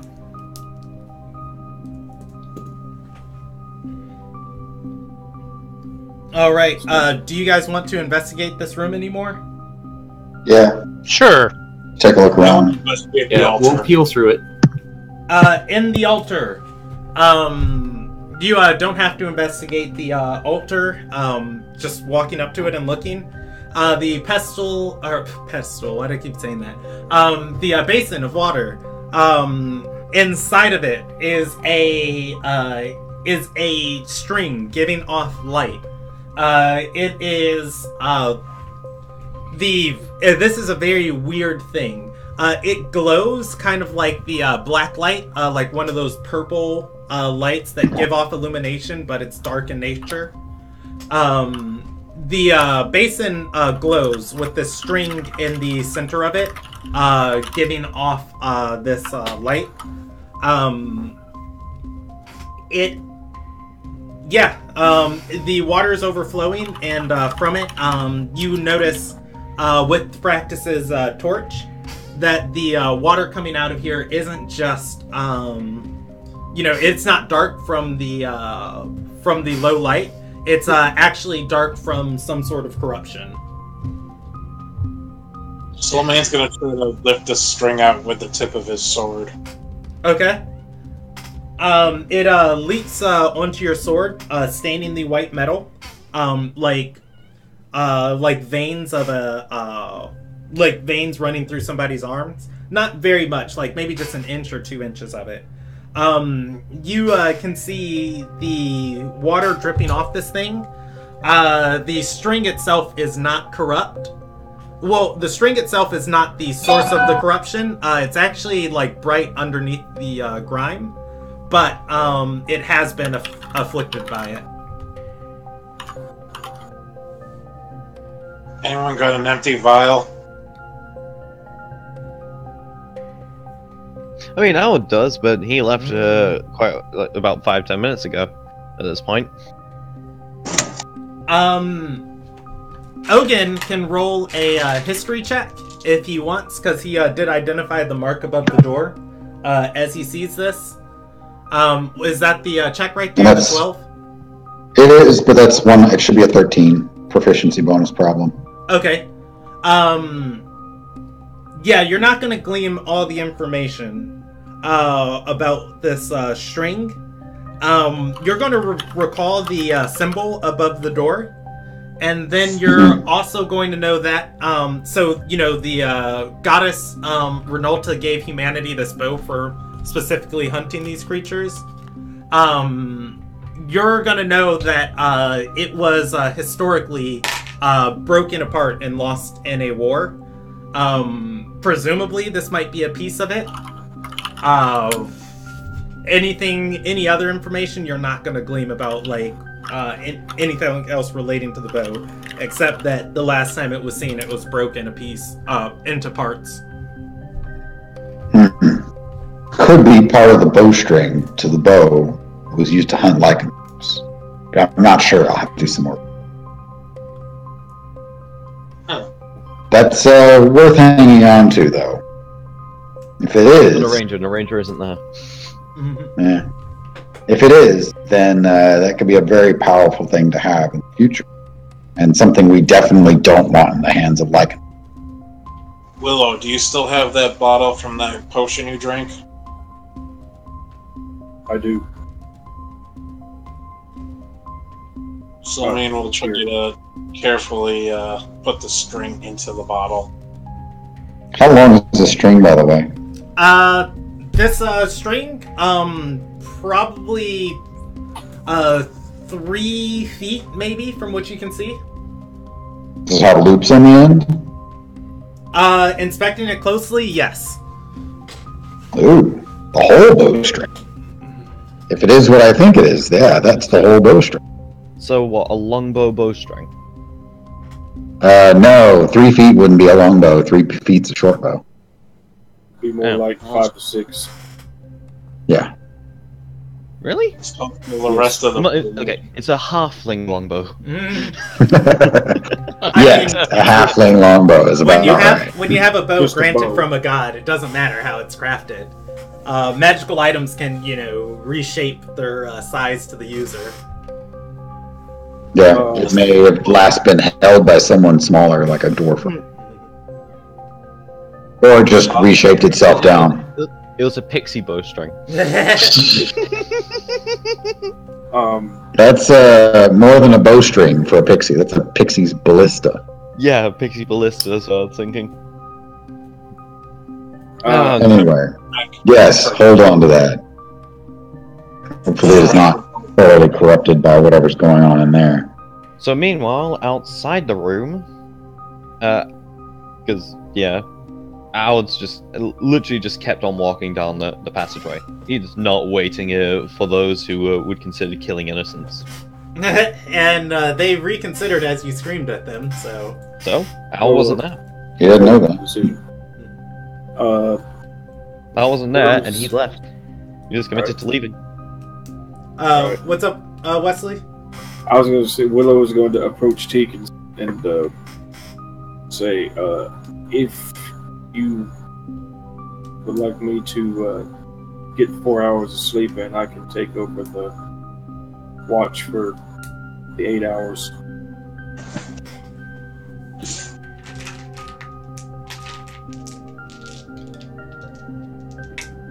Or whatever. If Teek's fine with that, then I can watch the 4 hours you're sleeping. I wasn't beat up too bad, so I don't need to do much. You have silver? Do I have silver? Silver on your weapons. Do you have silver on them? No, I have magic. He'll, it's magic or silver, right? Yes. Okay. Good. He'll set up his, set up a bedroll and, sleep with the, silver short sword close at hand. Okay. He's gonna take a long rest. 4 hours. Alrighty. Brandon, Willow. just also... Yes. The lycanthrope that attacked us in the little room there, Solmine is gonna decapitate it. Okay. Yeah, you are able to do so. Willow is going to know that have a little bit of experience watching prisoners. These guys, like the last one broke free. The one that attacked Soulmane. Feasibly, if they do turn, they can get strong enough to break their manacles with the luckiest of checks. But if Willow wanted to go around and just double tie each of these hands, like cutting his the length of his rope and just, making sure even if they broke free, they just trip and fall to the ground, that's something he can do. What Willow is, man, he doesn't have, I don't think he has that much rope, but what he's assuming is that he's going to sleep for 4 hours, and everybody else and the rest of the party is going to be up. Then once he's up, okay. So there's a room full of people between. Yeah, these people try for hours to get free. They don't. We're going to end there, and I will, if you guys don't mind, I will message you in your chat, and then when we start the next leg of your campaign, I'll, explain everything that happened here. But for the most part, you've killed the pack leaders of Amberside. Everything else here is minor werewolves that are rather, there are a few minor werewolves running around the town. Spending 24 hours, the party can, after they rest for 8 hours, can spend a day trying to cull out whatever few they can. Cure these people, and then move on to the rest of your journey. But otherwise, good session tonight. It's not reasonable to say that I would, in his set. Let's put it simply, he's not happy with the rest of the party. He's spending his night in the woods. I'm not happy with the rest of the party for listening to me. How dare they? Hey, I didn't know. I'd already left. I know, that's fair. Because, I am a halfling of conviction. I'm gonna say another 6,000 experience for tonight. Woo! And, if, depending on what you guys did, the bosses were either going to corner you in the slave pens or inside of the altar room. They were on a timer for when they were walking down there and walking behind you. But yeah, good stuff, man. Killed it, bro. Brandon, we're at some point during this whole thing, Frectus is going to try and look for the 4,000 gold that was promised us? Okay. Yeah. I'll get you guys a time skip document. Then. And then I know I said I wanted to go to episode 15. Episode 15 would technically be your guys' epilogue and setting up the next story. It will be tentative to if we're playing that or if we'll do it as a time skip. You know, I did inform everybody, you know, I might be moving in the next week. So if that happens, I may just have to, you know, pause you guys a session early. But I will definitely be in contact about that. Otherwise, though, good session tonight. And I'm going to put that tentative mark on your guys' premiere epilogue.